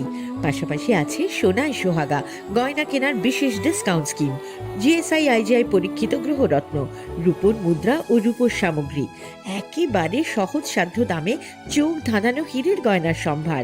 শ্যাম সুন্দর কোম্পানি জুয়েলার্স শুভ অক্ষয় তৃতীয়া 30 এপ্রিল থেকে 11 মে 2024। সবার সাদর আমন্ত্রণ। শ্যাম সুন্দর কোম্পানি জুয়েলার্স, কামান চৌমুহনী, ইউকো ব্যাংকের বিপরীতে, আগরতলা। আমরা প্রতিদিনই খোলা আছি। আপনি দেখছেন নিউজ নাও, আমরা জানি কোনটা খবর। ফিরে এলাম বিরতির পর। আপনাদের সঙ্গে রয়েছে আমি সহেলি এবং আমার সঙ্গে রয়েছেন ডক্টর সমরেশ মাল। আমরা আজকে আলোচনা করছি যে কিডনির সমস্যা হলে আপনার কি কি করা উচিত, কি কি করা উচিত নয়, এবং আপনি কিভাবে বুঝবেন যে আপনার কিডনির সমস্যা হয়েছে। আমরা আলোচনা শুরু করেছিলাম এবং কিভাবে আপনি বুঝবেন যে আপনার কিডনির সমস্যা হচ্ছে বা কি, এই আলোচনায় আমরা ছিলাম। তবে এইবার আমরা আরেকটু আলোচনাটা এগিয়ে নিয়ে যাব। আবারও ডাক্তারবাবুর কাছে ফিরে আসি। ডক্টর, ডায়ালিসিস কখন দিতে হয়? আমরা সবাই জানি যে কিডনি সমস্যা হলে ডায়ালিসিস দিতে হয়, কিন্তু কোন স্টেজে গেলে ডায়ালিসিস দিতে হয় এটা যদি একটু বলেন। আমরা আগেও বলেছি যে স্টিকিডির 5টা স্টেজ হয়, 1 2 3 4 5। 5 স্টেজটা হয় জিএফআর 15-র নিচে। জিএফআর হয়তো অনেকে যারা ব্লাড টেস্ট করায় তারা হয়তো প্যাথোলজি থেকে রিপোর্টিং করে দেয় জিএফআর মানে গ্লোমেরুলার ফিল্ট্রেশন নেই বা কিডনির ফিল্টার করার ক্ষমতাটা, ওটা যখন 15-র নিচে চলে আসে তো ওটা এটা লাস্ট স্টেজ। তখনও লাগে না, ওটা যখন কমে ইউজুয়ালি 7 বা 8-এ চলে আসে, ক্রিয়েটিনিন বেডে ধরুন 7-8 ঘরে চলে যায় এবং পেশেন্টের সিমটম চলে আসে। ওই লাস্ট স্টেজের যে সিমটম গুলো বললাম, কি কি সিমটম? পটাশিয়াম বেড়ে যেতে পারে, পেশেন্টের শরীরে অতিরিক্ত জল জমে শ্বাসকষ্ট হতে পারে, পেশেন্টের ইউরিয়া ক্রিয়েটিনিন, এগুলো শরীরের ময়লা, এগুলো যখন বডিতে ডিপোজিশন হয়ে যায়, এগুলো ব্রেইনে যখন ডিপোজিশন হয় রোগীর খিদা চলে যায়, খিদা খাবার দেখলে বমি ভাব করে, ওই সিমটম গুলো যখন আসে, গ্যাস পাকস্থলীতে জমা হয়ে ব্লিডিং হতে পারে মুখ দিয়ে, যেটা ইউরিমিক গ্যাস্ট্রাইটিস, হার্টে জমা হয়ে গেলে পেরিকার্ডাইটিস, হার্টের সমস্যা হতে পারে, ওই সিমটম গুলো যদি আসে তখন আমরা ডায়ালিসিস শুরু করি। এবং কোনো সিমটম ছাড়াও মোটামুটি যদি ক্রিয়েটিনিন মোটামুটি 8-9-এর ঘরে পৌঁছে যায় এবং জিএফআর যেটা বললাম ওটা মোটামুটি 5-6-এর নিচে চলে আসে, তখন আমাদের ডায়ালিসিস শুরু করতে লাগে। কিন্তু কারণ এই এত হাই ক্রিয়েটিনিনে এত লো জিএফআর এ বডিটা বেশিক্ষণ সাস্টেইন করতে পারবে না, তো যে কোনো সময় যে কোনো ইমার্জেন্সি সিচুয়েশন হয়ে যেতে পারে। তো সেটাকে প্রিভেন্ট করার জন্য মোটামুটি ক্রিয়েটিনিন 8-9-এর ঘরে পৌঁছলে আমরা ডায়ালিসিস শুরু করে দিই। তো আমি এটা আরেকটা জিনিস অ্যাড করব এখানে, যে ডায়ালিসিস মানে কিন্তু এটা না যে কিডনিটা ভালো হয়ে যাচ্ছে। কিডনির একটা সাপোর্টিভ, মানে কিডনির কাজ হচ্ছে, আগে বললাম আমরা যে কিডনির কাজ হচ্ছে শরীর থেকে এক্সট্রা জলটা ইউরিনের সাথে বার করা, এবং ইউরিয়া ক্রিয়েটিন, যে আরো অনেক ধরনের ময়লা আছে, ইউরিয়া ক্রিয়েটিন, ইউরিক অ্যাসিড, এগুলো সব শরীরের ময়লাগুলো কিডনির মাধ্যমে পেচ্ছাপের সাথে বেরিয়ে যায়। তো এই কাজটা যখন কিডনি একদমই আর করতে পারছে না, করার ক্ষমতাটা একদমই কমে গেছে, তখন ওইটা কাজটাকে করার মানে সাপোর্ট দেওয়ার জন্য আমরা এক্সট্রা একটা মেশিন দিয়ে ওই কাজটা করছি। এতে কিন্তু কিডনি ভালো হয়ে যায়নি, কিডনি আর আগের মতোই নষ্ট আছে। তো ওই জিনিসটা ইউজুয়ালি সপ্তাহে 2 বার বা 3 বার, ওটা নেফ্রোলজিস্ট অ্যাডভাইস করে দেয় কবার লাগবে, 2 বার বা 3 বার করে চলতে থাকে। সেম যেমন আমাদের জামা কাপড় পরি, জামা কাপড় ময়লা হয়ে গেলে কাচতে লাগে সপ্তাহে 1-2 দিন, ওরকম ভাবেই ডায়ালিসিসও সপ্তাহে 3 বার বা 4 বার করে চলতে থাকে, 4 ঘন্টা করে। আচ্ছা, ডায়ালিসিস মানে শরীরের একটা শিরা দিয়ে ছোট একটা টিউব দিয়ে মেশিনে যায় রক্ত, ওখানে রক্তটা পিউরিফাই হয়, ময়লাগুলো বের হয়, এক্সট্রা জল যেটা আছে ওটা বের হয়, আবার আরেকটা টিউব দিয়ে শরীরে ফিরে আসে। ফিরে যেটা এই যে বললাম একটা টিউব দিয়ে যায় আর একটা টিউব দিয়ে ফিরে আসে, তার জন্য একটা চ্যানেল দরকার হয়। তো ওই যেটা আমি বললাম আগেও, জিএফআর যখন 20 নিচে আসে তখন বা ক্রিয়েটিনিন 5-6 করে পৌঁছায়, তখন আমরা আগে থেকে রোগীকে অ্যাডভাইস করি ওই চ্যানেলটা হাতের ওটা বানিয়ে রাখার জন্য, যেটা আপনি হয়তো অনেকেই দেখেছে হাতের এভি ফিস্টুলা। ওটা অপারেশনটার একটাই মানে খারাপ দিক না, মানে ওটার একটা এটা করার সাথে সাথে ওটা দিয়ে ডায়ালিসিস করা যায় না। মানে যেটা আমরা বলছি যে জিএফ ক্রিয়েটিনিন যখন বেড়ে 8-9 ঘরে পৌঁছে যাবে তখন ডায়ালিসিস লাগবে। তো এবার আমি যদি হাতের এটা আগে থেকে বানিয়ে রাখি, কারণ ওটা করার সাথে সাথে ডায়ালিসিস করা যায় না, অপারেশনটা শুকিয়ে ওটা ডায়ালিসিস করার মতো হতে 1.5 থেকে 2 মাস সময় লাগে। তখন আমরা যখন এক্সপেক্ট করি যে রোগীর নেক্সট 6 মাসের ভিতর ডায়ালিসিস লাগবে, তখন আমরা অ্যাডভাইস করি যে আপনি এটা আগে থেকে বানিয়ে নিন, কারণ ওটা করার সাথে সাথে ডায়ালিসিস করা যায় না, 1.5 থেকে 2 মাস সময় লাগবে ওটা ঠিক হতে, ম্যাচিউর হতে। যদি ওরা রোগীটা আগে থেকে না বানায় এবং ইমার্জেন্সি সিচুয়েশন কিছু চলে আসে, তখন ইমার্জেন্সির মধ্যে অনেকেই হয়তো দেখেছে ওই গলায় লাইন করে করতে লাগে, হ্যাঁ নেক লাইন অনেকেই দেখেছে। ওটা অনেক মানে কষ্টের জিনিস, ওটা করতে যেরকম কষ্ট, ঘাড় ঘোরানো যায় না, স্নান করা যায় না, অনেক অসুবিধা। তো যারা ডায়ালিসিসের জন্য প্রিপেয়ার করছে বা ট্রান্সপ্লান্টের দিকে যেতে পারছে না, তাদের আমি অ্যাডভাইস করব যে ক্রিয়েটিনিন মোটামুটি 6-7 ঘরে গেলে হাতের ফিস্টুলাটা বানিয়ে নিতে। আচ্ছা, ওকে। তো ডক্টর, ধরুন যখন কারো ডায়ালিসিস হলো, চলছে, সেই সময়তে তার কি কি সতর্কতা অবলম্বন করে চলা উচিত তার ডেইলি লাইফের মধ্যে? ডায়েটে আমরা নেক্সট আলোচনাতে আসছি। তো সিকেডি নরমাল মানে ডায়ালিসিস শুরু হওয়ার আগে যে রোগীর যে ডায়েটটা ছিল এবং ডায়ালিসিস শুরু হওয়ার পরে যে ডায়েটটা, ওটাতে অলমোস্ট সিমিলার, জাস্ট শুধু প্রোটিনের পরিমাণটা বেড়ে যায়। ডায়ালিসিসের রোগী মানে শরীরের প্রত্যেকটা সেশন অফ ডায়ালিসিসে কিছু পরিমাণ প্রোটিন শরীর দিয়ে লস হয়, সেজন্য ডায়ালিসিস রোগীর প্রোটিন বেশি করে খেতে লাগে। হ্যাঁ, ডিম, মাছ, মাংস ওটা বেশি করে খেতে লাগে। হাতের যে চ্যানেলটা আছে যে ফিস্টুলা, ওটা ডায়ালিসিস সবচেয়ে ভালো চ্যানেল, এটা লাইফ লং থাকে, কোনো অসুবিধা হয় না। যা শুধু ওই হাতে 5 কেজির বেশি ওজন তোলা যায় না, এবং রাতে শোয়ার সময় যাতে মাথার নিচে হাতটা চাপ না করে, ওটাতে ওটা বন্ধ হয়ে যেতে পারে, ওটা খেয়াল রাখতে লাগে। ওরা একটু জল কম খেতে লাগে, ওদের জল এবং নুন, জল মোটামুটি ডায়ালিসিস রোগীর 800 ml থেকে 1 লিটার মতো খেতে পারে, নুনের পরিমাণ কম, 3 থেকে 4 গ্রাম নুন খেতে পারে। তাছাড়া বেশি ওদের ভারী কাজ না করলেই ভালো, নর্মাল আউটডোর অ্যাক্টিভিটি, যেটা আমরা খুব বেশি যেটাতে ডিহাইড্রেশন বা পরিশ্রম আর ইয়ে থাকে, ওটা না অ্যাভয়েড করলেই বেটার। নর্মাল লাইফস্টাইল ওরা মেনটেন করে যেতে পারে। ওকে, যেমনটা আপনি বললেন যে ডায়ালিসিস করলে কিডনিটা তো খারাপ হয়ে রয়েছে, কিডনিটা কিছু ওটা ইয়ে করা যায় না, তো সেই সঙ্গে তাহলে একটা অ্যাড অন কোয়েশ্চেন আসে, কিডনি ট্রান্সপ্লান্ট এইটা কখন করতে লাগে আর কি? ওই সেম আগে যেটা আমরা বলেছি যে জিএফআর যখন 20 নিচে চলে আসে, তখনই ট্রান্সপ্লান্ট করে নিলে বেটার, কারণ এটাকে আমরা বলি প্রিএমটিভ ট্রান্সপ্লান্ট। প্রিএমটিভ ট্রান্সপ্লান্ট মানে যেই রোগীটা ডায়ালিসিসের করায়নি, ডায়ালিসিস শুরু হওয়ার আগেই আমরা ওখানে নতুন একটা কিডনি লাগিয়ে দিলাম, ওটা হলো প্রিএমটিভ ট্রান্সপ্লান্ট। তার মানে এই না যে যে রোগীটা ডায়ালিসিস করছে 1 বছর 2 বছর হয়ে গেছে সে করতে পারবে না, সেও ট্রান্সপ্লান্ট করতে পারবে। তবে আইডিয়ালি ওর ট্রান্সপ্লান্ট করার টাইম ডায়ালিসিস শুরু হওয়ার আগে, জিএফআর যখন 20 নিচে চলে আসে, তখনই আমরা বলি যে আপনি ট্রান্সপ্লান্টের জন্য এবার প্রিপেয়ার করতে পারেন। ওকে, তো এটার কি মানে বেসিক কোনো প্রসিডিওর কি আছে ট্রান্সপ্লান্টের, যে একটা মানে হিউজ প্রিপারেশনের মধ্যে দিয়ে যেতে হবে বা কিছু? এটা অনেক আছে, হিউম্যান অর্গান ট্রান্সপ্লান্ট অ্যাক্ট, ওটা মেনে ওটা মানে সব অনেক রকমের ডকুমেন্ট মেনটেন করতে লাগে, অনেকগুলো পেপার ওয়ার্ক আর থাকে। এগুলো আমি বলি যে একটা রোগী যদি আজকে ঠিক করে ট্রান্সপ্লান্ট করবে, তবুও ওর 6 মাস সময় লাগবে। এই জন্য প্রিপারেশনটা আগে থেকেই করা উচিত। একজন ডোনার লাগবে, কে দেবে ও কিডনিটা, যে দেবে ওর সমসাময়িক বয়স হলে ভালো, ব্লাড গ্রুপ ম্যাচিং হলে ভালো, ব্লাড গ্রুপ ম্যাচিং ছাড়াও করা যায় এখন। ব্লাড গ্রুপ ওর যে দেবে ওর ডায়াবেটিস থাকতে পারবে না, ওর প্রেসার কন্ট্রোলে থাকতে লাগবে, ওর কোন রকম কিডনির সমস্যা থাকতে পারবে না, পেছাবে প্রোটিন যেতে পারবে না, ক্রিয়েটিন নরমাল থাকলে, অনেক টেস্ট আছে। তাছাড়া ও অপারেশনের জন্য ফিট কিনা, ওর হার্ট ঠিক আছে কিনা, লাংস ঠিক আছে কিনা, লিভার ঠিক আছে কিনা, সবগুলো টেস্ট করে মোটামুটি 6 মাস মতো সময় লাগে প্রিপেয়ার করতে।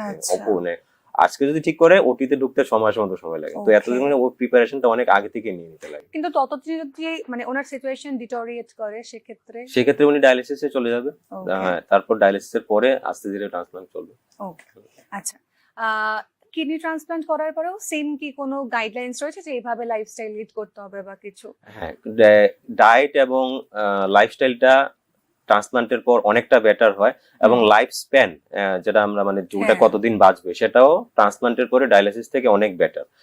খাওয়া দাওয়ার যে রেস্ট্রিকশন নর্মাল একটা কিডনি রোগীর থাকে সেটা ট্রান্সপ্লান্টের পর চলে যায়। ট্রান্সপ্লান্টের রোগী মোটামুটি হেলদি খাবার সবই খেতে পারে, যার শুধু যেহেতু ওর একটা ফরেন বডি বলতে মানে আমাদের নর্মালি জ্বর হয়, সর্দি কাশি হয়, আমরা নেক্সট দিন সেরে যাই। কি করে সেরে যাই? আমাদের নর্মাল শরীরে একটা ইমিউন পাওয়ার আছে যেটা মানে ডিনোট করে যে ভাইরাস বা ব্যাকটেরিয়া যেটাই আমাদের শরীরে ঢুকলো, এটা বাইরে থেকে এসছে, ওটাকে অ্যাটাক করে ওটাকে মেরে ফেলো।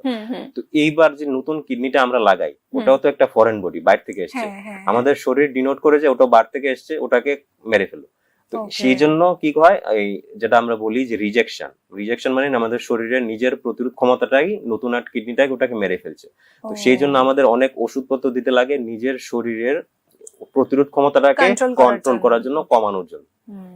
তো সেই ক্ষেত্রে কি হয়, সেই ইনফেকশন করার ক্ষমতা বা প্রতিরোধ ক্ষমতা যদি কমিয়ে ফেলি, সেই ক্ষেত্রে আমাদের যে কোনো ইনফেকশন হওয়ার প্রবণতা বেড়ে যাবে স্বাভাবিক কারণে, যেহেতু আমরা ইমিউনিটিটা সাপ্রেস করে দিলাম। তো সেই ক্ষেত্রে রোগী খুব বেশি ধুলো, ভাইরাস, ব্যাকটেরিয়া, যে নোংরা খাওয়ার এই সমস্ত অ্যাভয়েড করতে লাগবে, হেলদি লাইফস্টাইল মেনটেন করতে লাগবে, এক্সারসাইজ করবে, হেলদি খাওয়া দাওয়া করবে, ওইটা জিনিসটা একটু মেনটেন করতে লাগে, নর্মাল হেলদি ডায়েট আর কি। তাছাড়া নর্মাল ফলে মানে জলের রেস্ট্রিকশন, প্রোটিনের রেস্ট্রিকশন, এগুলো অনেকটাই চলে যায় ট্রান্সপ্লান্টের লাইফস্টাইলটা অনেকটাই। আর এক্সারসাইজ করা বা এগুলো যদি কিছু? এক্সারসাইজ সবার জন্য দরকার, কিডনি রোগী, ট্রান্সপ্লান্টের পেশেন্ট সবার জন্যই। মোটামুটি রোজ দিন এটা বইয়ে লেখা আছে 150 মিনিটস পার উইক, মানে আপনি যদি সপ্তাহে যদি হিসাব করেন 5 দিন 30 মিনিট করে এক্সারসাইজ করতে লাগবে সবার জন্য দরকার। আমাদের আলোচনা তো চলছে, আলোচনা চলবে, আরো অনেক প্রশ্ন রয়েছে ডক্টরের কাছে, তবে এই মুহূর্তে আবারও সময় হয়েছে একটা বিরতির পর ফিরে আসছি। আপনি দেখছেন নিউজ নাও, আমরা জানি কোনটা খবর। শ্যাম সুন্দর কোম্পানি জুয়েলার্স শুভ অক্ষয় তৃতীয়া 30 এপ্রিল থেকে 11 মে 2024। আসুন বেছে নিন আপনার মনের মতন অক্ষয় জৌলুসের প্রতীক। 100% এক্সচেঞ্জ মূল্য যে কোনো জুয়েলার্সের হলমার্ক যুক্ত পুরনো সোনার গয়নায়। 275 টাকা ছাড় প্রতি গ্রাম সোনার গয়না কেনাকাটায়। 100% ছাড় হীরের গয়নার মজুরিতে। প্রতিটি কেনাকাটায় নিশ্চিত উপহার, ডেইলি লাকি ড্র, স্বর্ণ মুদ্রা, মেগা ড্র, 3টি স্কুটি। পাশাপাশি আছে সোনায় সোহাগা গয়না কেনার বিশেষ ডিসকাউন্ট স্কিম, জিএসআই আইজিআই পরীক্ষিত গ্রহরত্ন, রূপোর মুদ্রা ও রূপোর সামগ্রী। একেবারে সহজ সাধ্য দামে চোখ ধাঁধানো হীরের গয়নার সম্ভার। শ্যাম সুন্দর কোম্পানি জুয়েলার্স শুভ অক্ষয় তৃতীয়া 30 এপ্রিল থেকে 11 মে 2024। সবার সাদর আমন্ত্রণ। শ্যাম সুন্দর কোম্পানি জুয়েলার্স, কামান চৌমুহনী, ইউকো ব্যাংকের বিপরীতে, আগরতলা। আমরা প্রতিদিনই খোলা আছি। আপনি দেখছেন নিউজ নাও, আমরা জানি কোনটা খবর। ফিরে এলাম বিরতির পর। আমরা আজকে কিডনি সমস্যা নিয়ে আলোচনা করছি। আমি তো স্টুডিওতে রয়েছি সহেলি আপনাদের সঙ্গে, এবং আমার সঙ্গে আজকে স্টুডিওতে রয়েছেন ডক্টর সমরেশ পাল। আমরা আলোচনা করছি কিডনির সমস্যা নিয়ে। আবারও ডাক্তারবাবুর কাছে চলে যাব যে একজন মানুষের যার ধরুন কিডনির প্রবলেমস রয়েছে, তার প্রপার একটা যদি ডায়েট সে ফলো করতে চায়, তার মধ্যে সে কি কি রাখতে পারে? প্রথমবারে আসি জল। তো জলটা কিডনি রোগী কতটুকু খাবে সেটা টোটালি ডিপেন্ড করে ওর ইউরিন আউটপুট কিরকম হচ্ছে। এরকম দেখা যায় যে নর্মাল ওর ক্রিয়েটিনিন আমরা যেটা বলি নর্মাল 0.8 to 1.2, একটু বাড়লো 1.5 হলো বা 2 হলো, ওকে লোকাল ডক্টরের কাছে গেলে ওকে বলে দিল আপনি 1 লিটার বেশি জল খেতে পারবেন না। ওটা টোটালি রং। ওর পেশেন্টের ইউরিন আউটপুট যতটুকু হচ্ছে, পেশেন্ট যদি 2 লিটার জল খেয়ে 1.5 লিটার ইউরিন আউটপুট করতে পারে, মানে টোটাল সারাদিনে 24 ঘন্টায় 1.5 লিটার মতো পেচ্ছাপ করতে পারে, তাহলে ও 2.5 লিটার মতো জল খেতে পারবে। তো এক্সাক্ট ওর কতটুকু জল খাবে ওটা ডিপেন্ড করছে ওর কিডনির জল বার করার ক্ষমতা কতটুকু আছে। একজন নর্মাল মানে নর্মাল না 1.5 যার ক্রিয়েটিনিন আছে, ওকে যদি আমি অ্যাডভাইস করে দিই যে আপনি 1 লিটার বেশি জল খাবেন না, ও গরমের দিনে আছে ডিহাইড্রেশন হয়ে গেলে ক্রিয়েটিনিন ওটা আপনিতেই বেড়ে যাবে। তো ওটা একদম নেফ্রোলজিস্টের অ্যাডভাইস নেওয়া উচিত যে কতটুকু জল খেতে পারবে। সেকেন্ড আসছি আমরা লবণ, নুন, সল্ট। কিডনি রোগীদের বলা হয় নুন কম পরিমাণে খেতে, তাহলে সবার জন্য প্রযোজ্য না এটা। মোটামুটি অলমোস্ট 100 এর মধ্যে 100 জনের মধ্যে 90-95 জনের ক্ষেত্রে জিনিসটা প্রযোজ্য। কেউ কেউ ক্ষেত্রে দেখা যায় সোডিয়াম ফল করে যায়, তাদের ক্ষেত্রে আমরা একটু বেশি নুন খেতে বলি। আর তাছাড়া বাকিদের যাদের সোডিয়াম লেভেল নর্মালে আছে তাদের নুন ইনটেক হওয়া উচিত 5 গ্রামের কম, 3 থেকে 4 গ্রাম। একটা 4 চামচ 1 চামচ 5 গ্রাম হয়, তার থেকে একটু কম 3 থেকে 4 গ্রাম।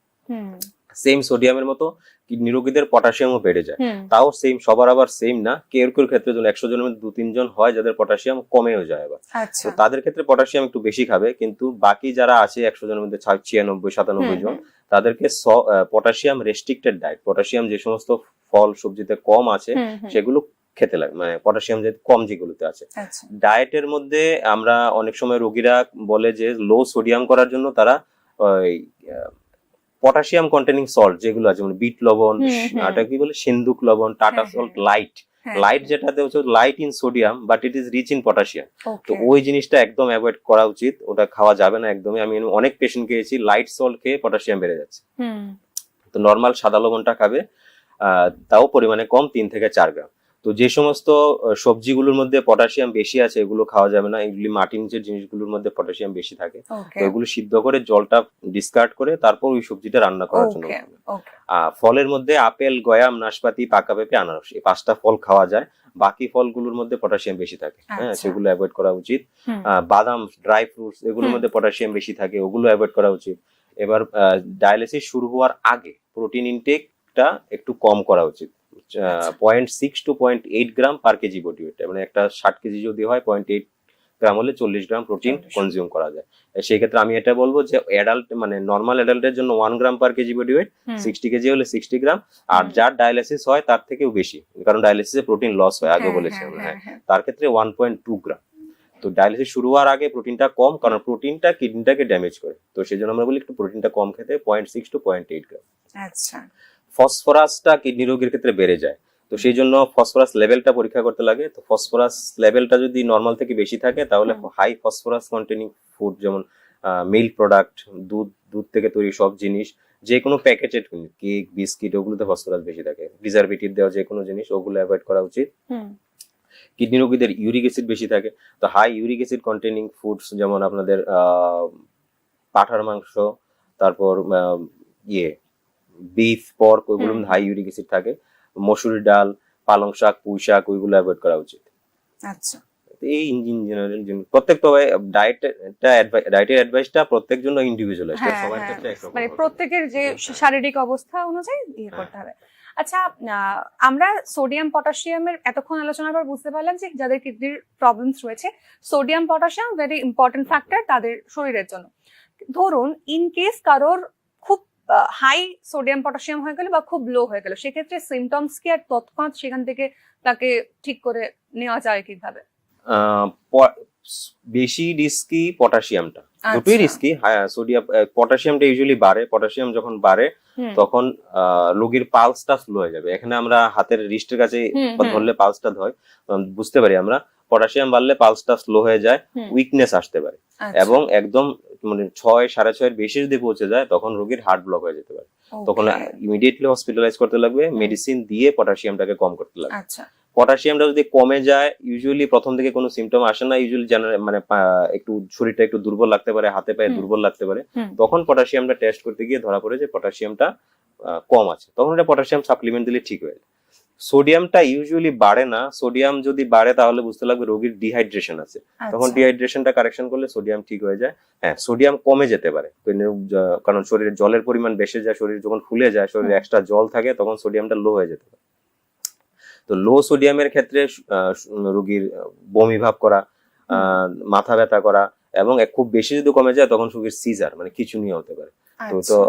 প্রথম দিকে এটা মুখে সোডিয়াম এক্সট্রা সল্ট দিয়ে ম্যানেজ করা যায়, কিন্তু খুব বেশি যদি বেড়ে যায় 120 নিচে যদি চলে আসে তখন হসপিটালে ভর্তি করে ওই সোডিয়াম স্যালাইন দিয়ে কারেকশন করতে লাগে। আচ্ছা, আপনি প্রথম থেকে যেমনটা বলছেন যে ডায়াবেটিস এবং হচ্ছে হাইপারটেনশন মানে একেবারে ওতপ্রোতভাবে জড়িত কিডনির সমস্যার সঙ্গে। সেক্ষেত্রে ধরুন একটা পেশেন্টের ডায়াবেটিসও রয়েছে প্লাস হাইপারটেনশনও রয়েছে, তার কতটা ঝুঁকি রয়েছে কিডনির প্রবলেমস হওয়ার? তার ঝুঁকিটা খুবই বেশি, কারণ দুটোই রিস্ক ফ্যাক্টরই ওর মধ্যে আছে।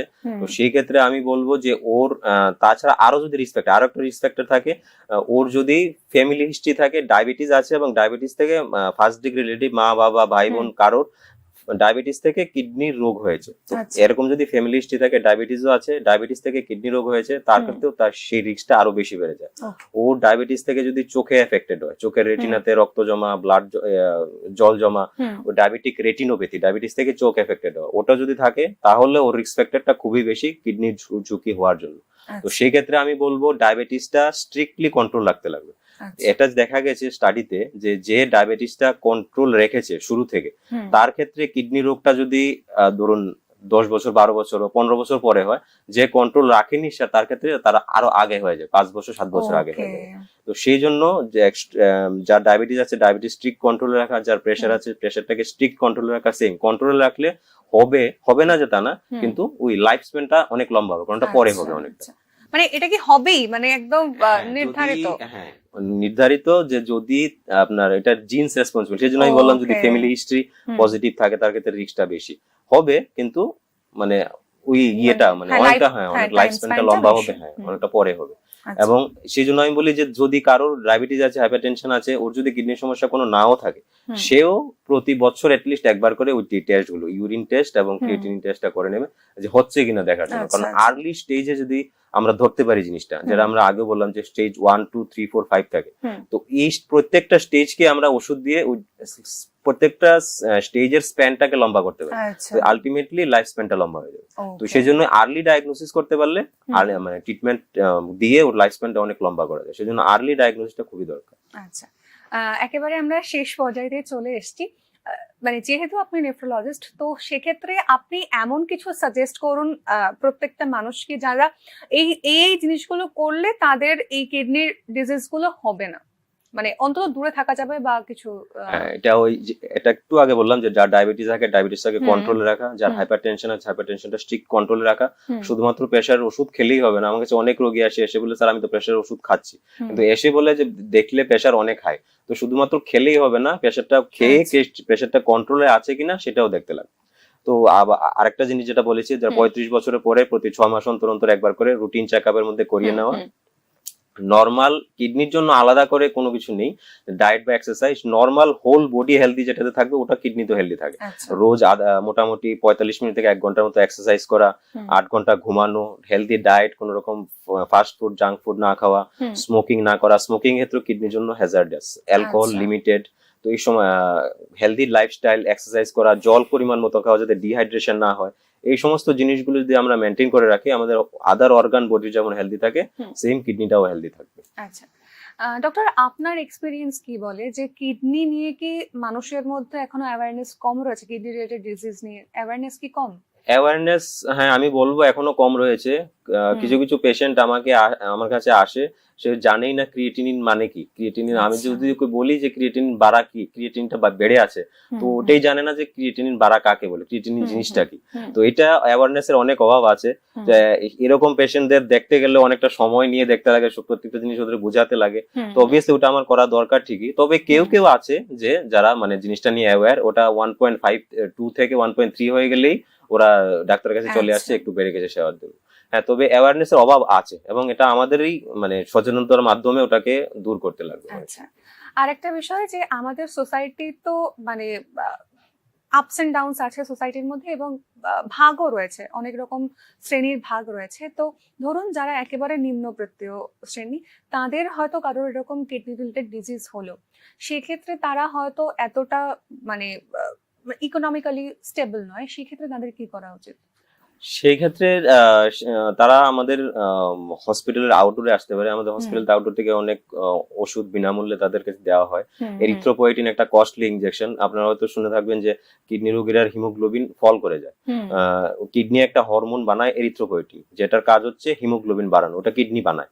সেম ডায়াবেটিস রোগী যেমন ইনসুলিন নিতে লাগে, সুগার খুব বেড়ে গেলে ইনসুলিনের কাজ হচ্ছে সুগারটাকে কমানো, সেম এরিথ্রোপয়েটিনের কাজ হচ্ছে হিমোগ্লোবিন বাড়ানো।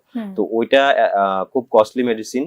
ওটা এখন ওটা সরকারি তরফ থেকে আমাদের আউটডোর থেকে বিনামূল্যে রোগীদেরকে দেওয়া হচ্ছে। তো এরকম যদি কেউ থাকে ওদের বলবো আমরা আমাদের জিবিয়া ওপিডি তে আসার জন্য। আমাদের নেফ্রোলজি ওপিডি বুধ এবং শুক্রবারে 12টা থেকে 4টা অবধি খোলা থাকে।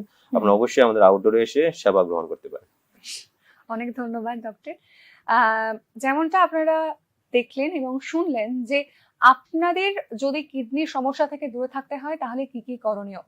এতক্ষণ আপনাদের সঙ্গে ছিলাম আমি সহেলি এবং আমার সঙ্গে ছিলেন রাজ্যের প্রধান রেফারেল হাসপাতাল জিবিপি হসপিটালের নেফ্রোলজি ডিপার্টমেন্টের ডক্টর সমরেশ পাল। আপনারা সকলে ভালো থাকুন, সুস্থ থাকুন, দেখতে থাকুন নিউজ নাও। নমস্কার। আপনি দেখছেন নিউজ নাও, আমরা জানি কোনটা খবর। আপনি দেখছেন নিউজ নাও, আমরা জানি কোনটা খবর।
আপনি দেখছেন নিউজ নাও, আমরা জানি কোনটা খবর। নমস্কার। মহারাজগঞ্জ ফাঁড়ি থেকে ঢিলছোড়া দূরত্ব, একেবারে শহরের প্রাণকেন্দ্রে বাকি না দেওয়ায় এক চা ব্যবসায়ী সুখেন দাসকে প্রকাশ্যে পিটিয়ে খুন করা হয়। এ ঘটনা সামনে আসতেই পূর্ব আগরতলা থানার পুলিশ অভিযুক্ত দীপঙ্কর সরকারকে আটক করে। 4 দিনের পুলিশ রিমান্ড চেয়ে তাকে কোর্টে তোলা হয়। বুধবার পূর্ব আগরতলা থানার পুলিশ জানান অভিযুক্তের পুলিশি রিমান্ড মঞ্জুর করেছে আদালত। এ বিষয়ে বিস্তারিত জানাতে আমাদের সঙ্গে রয়েছেন আমাদের প্রতিনিধি অরূপ চক্রবর্তী। অরূপ, ঠিক কি জানা যাচ্ছে? শুভেন্দু, দেখো এই যে খুনের ঘটনা, এটা কিন্তু অত্যন্ত মর্মান্তিক, একই সঙ্গে মর্মান্তিক এবং অবশ্যই একটা নৃশংস খুনের ঘটনা। একটা অসহায় চা বিক্রেতা, যিনি চা বিক্রি করে তার সংসার প্রতিপালন করতেন, তার 2টি পুত্রকে মেয়ে আছে, তারা পড়াশোনা করে, বাড়িতে স্ত্রী আছে, তার কোনো অপরাধ নেই। তিনি একজন নেশাগ্রস্ত যুবক দুর্বৃত্ত, এই যে দীপঙ্কর সাহা, তার অপরাধ ছিল শুধু এইটুকুই, তিনি ওকে বাকি দিতে অস্বীকার করেছিলেন। ব্যবসা, তার ব্যবসা সামান্য ব্যবসা, এই ব্যবসা দিয়ে তিনি সংসার চালান, তিনি বাকি দিলে ব্যবসা চালাতে পারবেন না। শুধুমাত্র এই অপরাধে প্রকাশ্য দিনের বেলায় তাকে ফাঁড়ি থেকে ঢিলছোড়া দূরত্বের প্রতাপগড় বাজারের মধ্যে ইট দিয়ে মাথায় বেধড়ক ভাবে মারা হয়। তারপর উনি অসুস্থ হয়ে, রক্তাক্ত অসুস্থ হয়ে জিবি হাসপাতালে ভর্তি হন, সেখানে অপারেশন করা হয় এবং তার মৃত্যু হয় 20 তারিখ। এই যে ঘটনা, এই ঘটনা কিন্তু আরেকবার প্রমাণ করেছে রাজধানী নিরাপত্তা কতটা বেআব্রু এবং কতটা দুর্বল। একজন চা বিক্রেতাকে প্রকাশ্য দিনের বেলায় পিটিয়ে মারা হলো, এবং কে মারলো? একজন নেশাগ্রস্ত দুর্বৃত্ত, he is a hooligan. He is a local hooligan এবং পুলিশ এটা জানতো। তা সত্ত্বেও কিন্তু তার বিরুদ্ধে শুধু একদিন নয়, পরপর দুদিন এই সুখেন দাসকে দীপঙ্কর সরকার আক্রমণ করেছে এবং মেরেছে, কিন্তু পুলিশ কোনো স্টেপ নেয়নি। এই ঘটনা প্রমাণ করেছে যে রাজধানীতে সাধারণ মানুষের নিরাপত্তা কতটা ভঙ্গুর এবং বিপজ্জনক অবস্থায় আছে। একেবারে অরূপ, আমি এখান থেকে একটু আসতে চাইবো, ঠিক কিছুদিন আগেই RMS চৌমুহনীতে আমরা দেখেছিলাম রাত্রবেলা, এই RMS চৌমুহনী কিন্তু একেবারে শহরের প্রাণকেন্দ্রে অবস্থিত। আর এখানেই রাত্রবেলা তেলিয়ামুড়া থেকে আসা এক যুবককে বেধড়ক মারধর করা হয়। কারণ কিছুই নয়, কারণ জানা যায়নি এখনো পর্যন্ত। সেক্ষেত্রে সাধারণ মানুষ শহরে কতটা নিরাপদ? অরূপ, হ্যাঁ শুভেন্দু, দেখো একের পর এক ঘটনা কিন্তু ঘটছে। প্রথমে আমরা যদি ধরি যে উষা বাজারে চাঞ্চল্যকর ফিল্মি স্টাইলে ভিকিকে খুন করা হলো। আমরা যতটুকু জানা যাচ্ছে যে আর্থিক বকরা নিয়ে, সেই ক্ষেত্রেও কিন্তু এয়ারপোর্ট থানার ভূমিকা নিয়ে প্রবল ক্ষোভ উগরে দিয়েছিলেন মৃত ভিকির স্ত্রী। তার অভিযোগ ছিল যে বারবার অভিযোগ করার পরেও কিন্তু এয়ারপোর্ট থানা ভিকিকে নিরাপত্তা দিতে ব্যর্থ হয়েছে। তারপর আমরা দেখলাম প্রকাশ্য পশ্চিম থানার নাকের ডগায় তেলিয়ামুড়ার একটা যুবককে বেধড়ক ভাবে পশুর মতো মারধর করা হলো। গণরাজ্যমুড়িতে আমাদের যে সংবাদ মাধ্যমের সাংবাদিক, সেই সাংবাদিক বাপিরা এর উপর আক্রমণ করলো কিছু বখাটে দুর্বৃত্ত। যদিও পরে তাদেরকে পুলিশ অ্যারেস্ট করেছে, তার মাথাতে আঘাত করে রক্তাক্ত করেছে, তার 3টে সেলাই লেগেছে। তারপর এই সুখেন দাসের মার্ডার, যেখানে একটি চা বিক্রেতাকে প্রকাশ্য দিনের বেলায় পিটিয়ে খুন করা হলো। এখানে মূল প্রশ্নটা হলো, এই যে রাজ্য পুলিশ এত ইনফ্রাস্ট্রাকচার, রাষ্ট্রপ্রাপ্ত পুলিশ যারা নিজেদের সাফল্য নিয়ে বড় বড় ঢাকঢোল বাজিয়ে সাংবাদিক সম্মেলন করে, তাহলে এখানে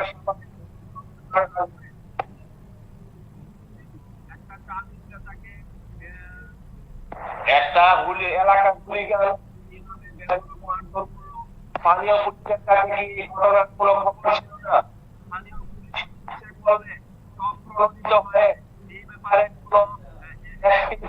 নিতে পারতো না।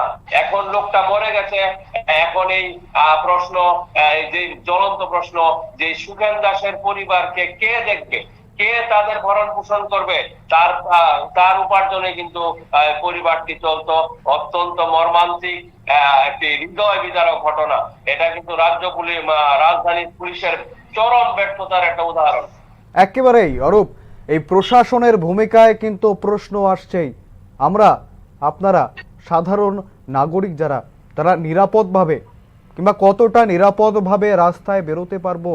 এরকম একের পর এক ঘটনা রাজধানীতে, শহরের একেবারে প্রাণকেন্দ্রে একের পর এক ঘটনা, যেখানে প্রশাসন আমাদের নিরাপত্তা দিতে ব্যর্থ।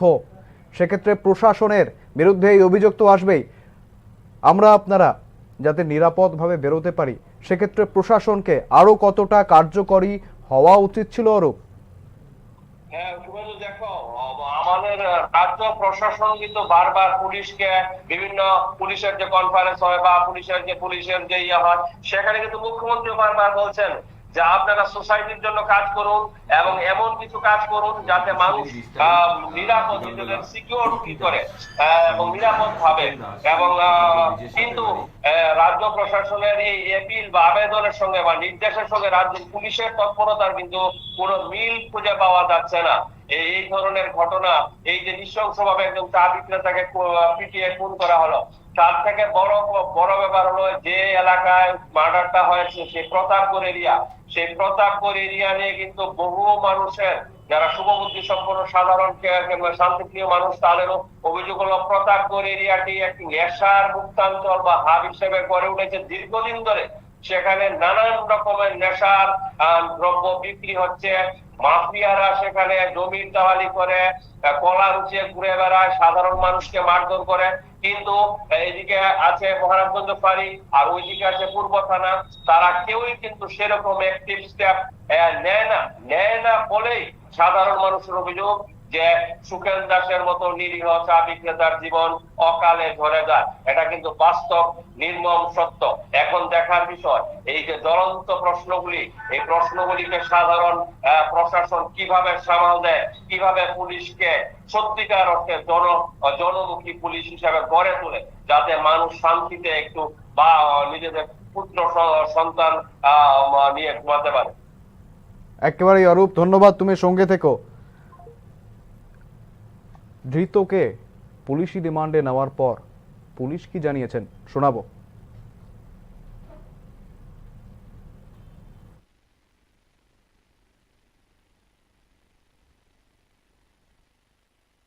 নমস্কার। গত পরশুদিন 20 তারিখ বিকালবেলা ইতি দাস স্বামী সুখেন দাস প্রতাপগড় ব্রিজের সাথে বাড়ি, উনি একটা কমপ্লেন করেন আমাদের এখানে যে ওনার স্বামী প্রতাপগড় বাজারে ঠেলার মধ্যে চায়ের দোকান ওনার সাথে তাদের এলাকারই দীপঙ্কর সরকার একটা ঝগড়া হয়।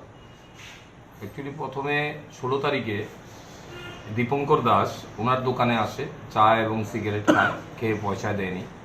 দ্বিতীয় দিন আবার আসে, আবার চা সিগারেট চাওয়ার পর উনি পয়সা দিতে বলে কথা বলাতে দীপঙ্কর দাস সুখেন দাসকে ধাক্কা মারে, উনি অচেতন্য হয়ে যায়।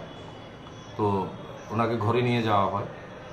তারপরে 18 তারিখে উনি যখন আবার সকালবেলা দোকান খুলেছে, এই দীপঙ্কর দাস আবার দোকানে আসে, এসে একটা ইটের টুকরা দিয়ে ওনার মাথাতে আঘাত করে পেছনের দিকে দুবার। তখন সাথে সাথে উনি রক্তাক্ত জখমপ্রাপ্ত হয়ে পড়ে, ওনাকে জিবি হসপিটালে নিয়ে যাওয়া হয় চিকিৎসার জন্য। তারপর 20 তারিখ আমাদের এখানে কমপ্লেন দেওয়ার পরে বিকালবেলা আমরা একটা কেস রেজিস্টার করি এখানে।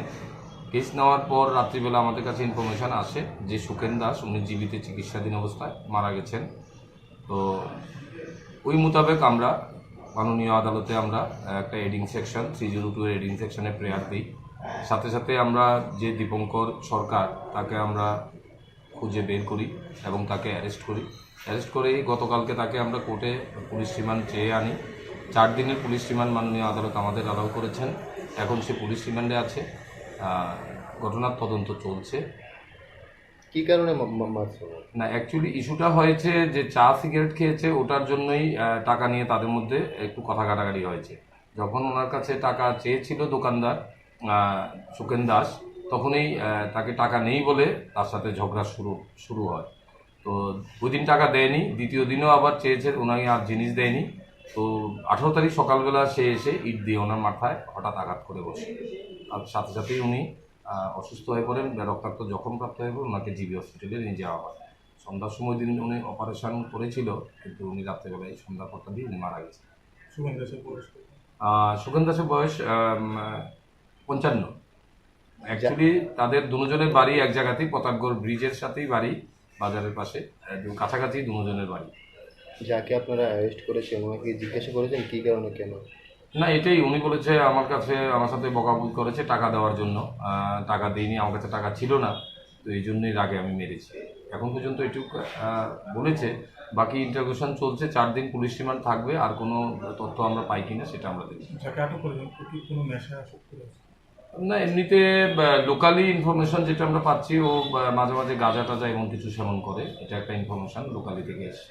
ওর নামটা কি? ওর নাম দীপঙ্কর সরকার, 33 বছর বয়স। বাড়ি এখানে প্রতাপগড় ব্রিজের পাশেই, পাশাপাশি কাছাকাছি বাড়ি জঙ্গল। কি করে উনি? উনি কিছু করে না, এমনিতে ঘোরাঘুরি করে। Step into the realm of Assam Downtown University, where we encourage success, experience the pinnacle of academic excellence, and live your best days.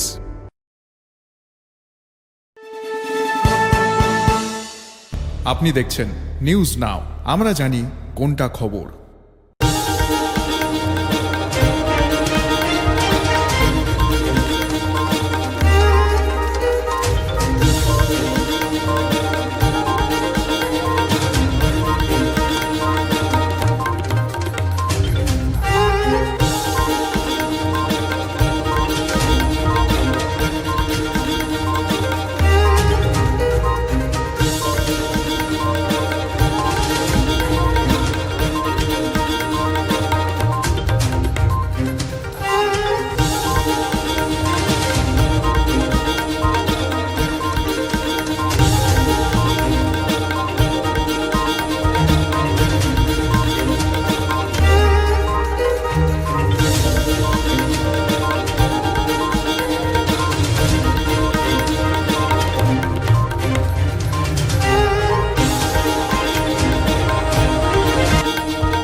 আপনি দেখছেন নিউজ নাও, আমরা জানি কোনটা খবর।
মশলা হাতে নয় চামচে তুলুন। লংতরাই গুঁড়ো মশলার প্রতিটি 250 গ্রাম প্যাকেটের সাথে 1টি চামচ ফ্রি। লংতরাই গুঁড়ো মশলা, রান্নায় তোমাকে চাই। আপনি দেখছেন নিউজ নাও, আমরা জানি কোনটা খবর।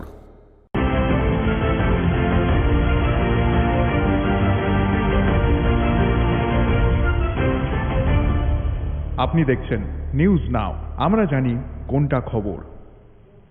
নমস্কার, চোখ রাখবো এই মুহূর্তের সবচেয়ে বড় খবরের দিকে। চলতি সপ্তাহতেই প্রকাশিত হবে টিবিএসসির ফলাফল। 24 তারিখ শুক্রবার দুপুর 12টায় সাংবাদিক সম্মেলনের মাধ্যমে প্রকাশিত হবে মাধ্যমিক, উচ্চ মাধ্যমিক এবং মাদ্রাসা ফাজিল ও মাদ্রাসা আলিমের ফলাফল। বুধবার এক প্রেস বিজ্ঞপ্তি জারি করে জানায় ত্রিপুরা মধ্য শিক্ষা পর্ষদ। শুক্রবার দুপুর 12:30 থেকে ফলাফলগুলি পাওয়া যাবে www.tbse.tripura.gov.in, www.tbresults.tripura.gov.in, www.tripurainfo.com, www.jagaranjosh.com, www.results.shiksha, www.indianexpress.com প্রভৃতি ওয়েবসাইটে। আবারও জানাবো, চলতি সপ্তাহেই প্রকাশিত হবে টিবিএসসির ফলাফল। 24 তারিখ শুক্রবার দুপুর 12টায় সাংবাদিক সম্মেলনের মাধ্যমে প্রকাশিত করা হবে মাধ্যমিক, উচ্চ মাধ্যমিক এবং মাদ্রাসা ফাজিল ও মাদ্রাসা আলিমের ফলাফল। বুধবার এক প্রেস বিজ্ঞপ্তি জারি করে জানায় ত্রিপুরা মধ্য শিক্ষা পর্ষদ, শুক্রবার দুপুর 12:30 থেকে ফলাফলগুলি পাওয়া যাবে বিভিন্ন ওয়েবসাইটে। তার মধ্যে রয়েছে www.tvsc.tripura.gov.in, www.tbresults.tripura.gov.in, www.tripurainfo.com, www.jagaranjosh.com, www.results.shiksha, www.indianexpress.com প্রভৃতি ওয়েবসাইটে রেজাল্টসগুলি পাওয়া যাবে।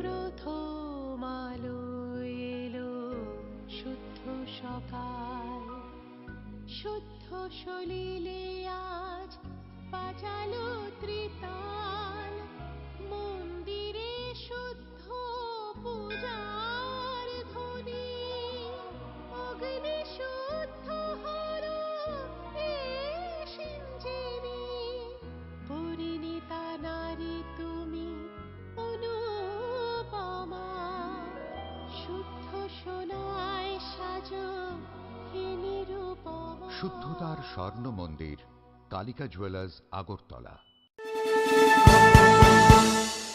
আপনি দেখছেন নিউজ নাও, আমরা জানি কোনটা খবর।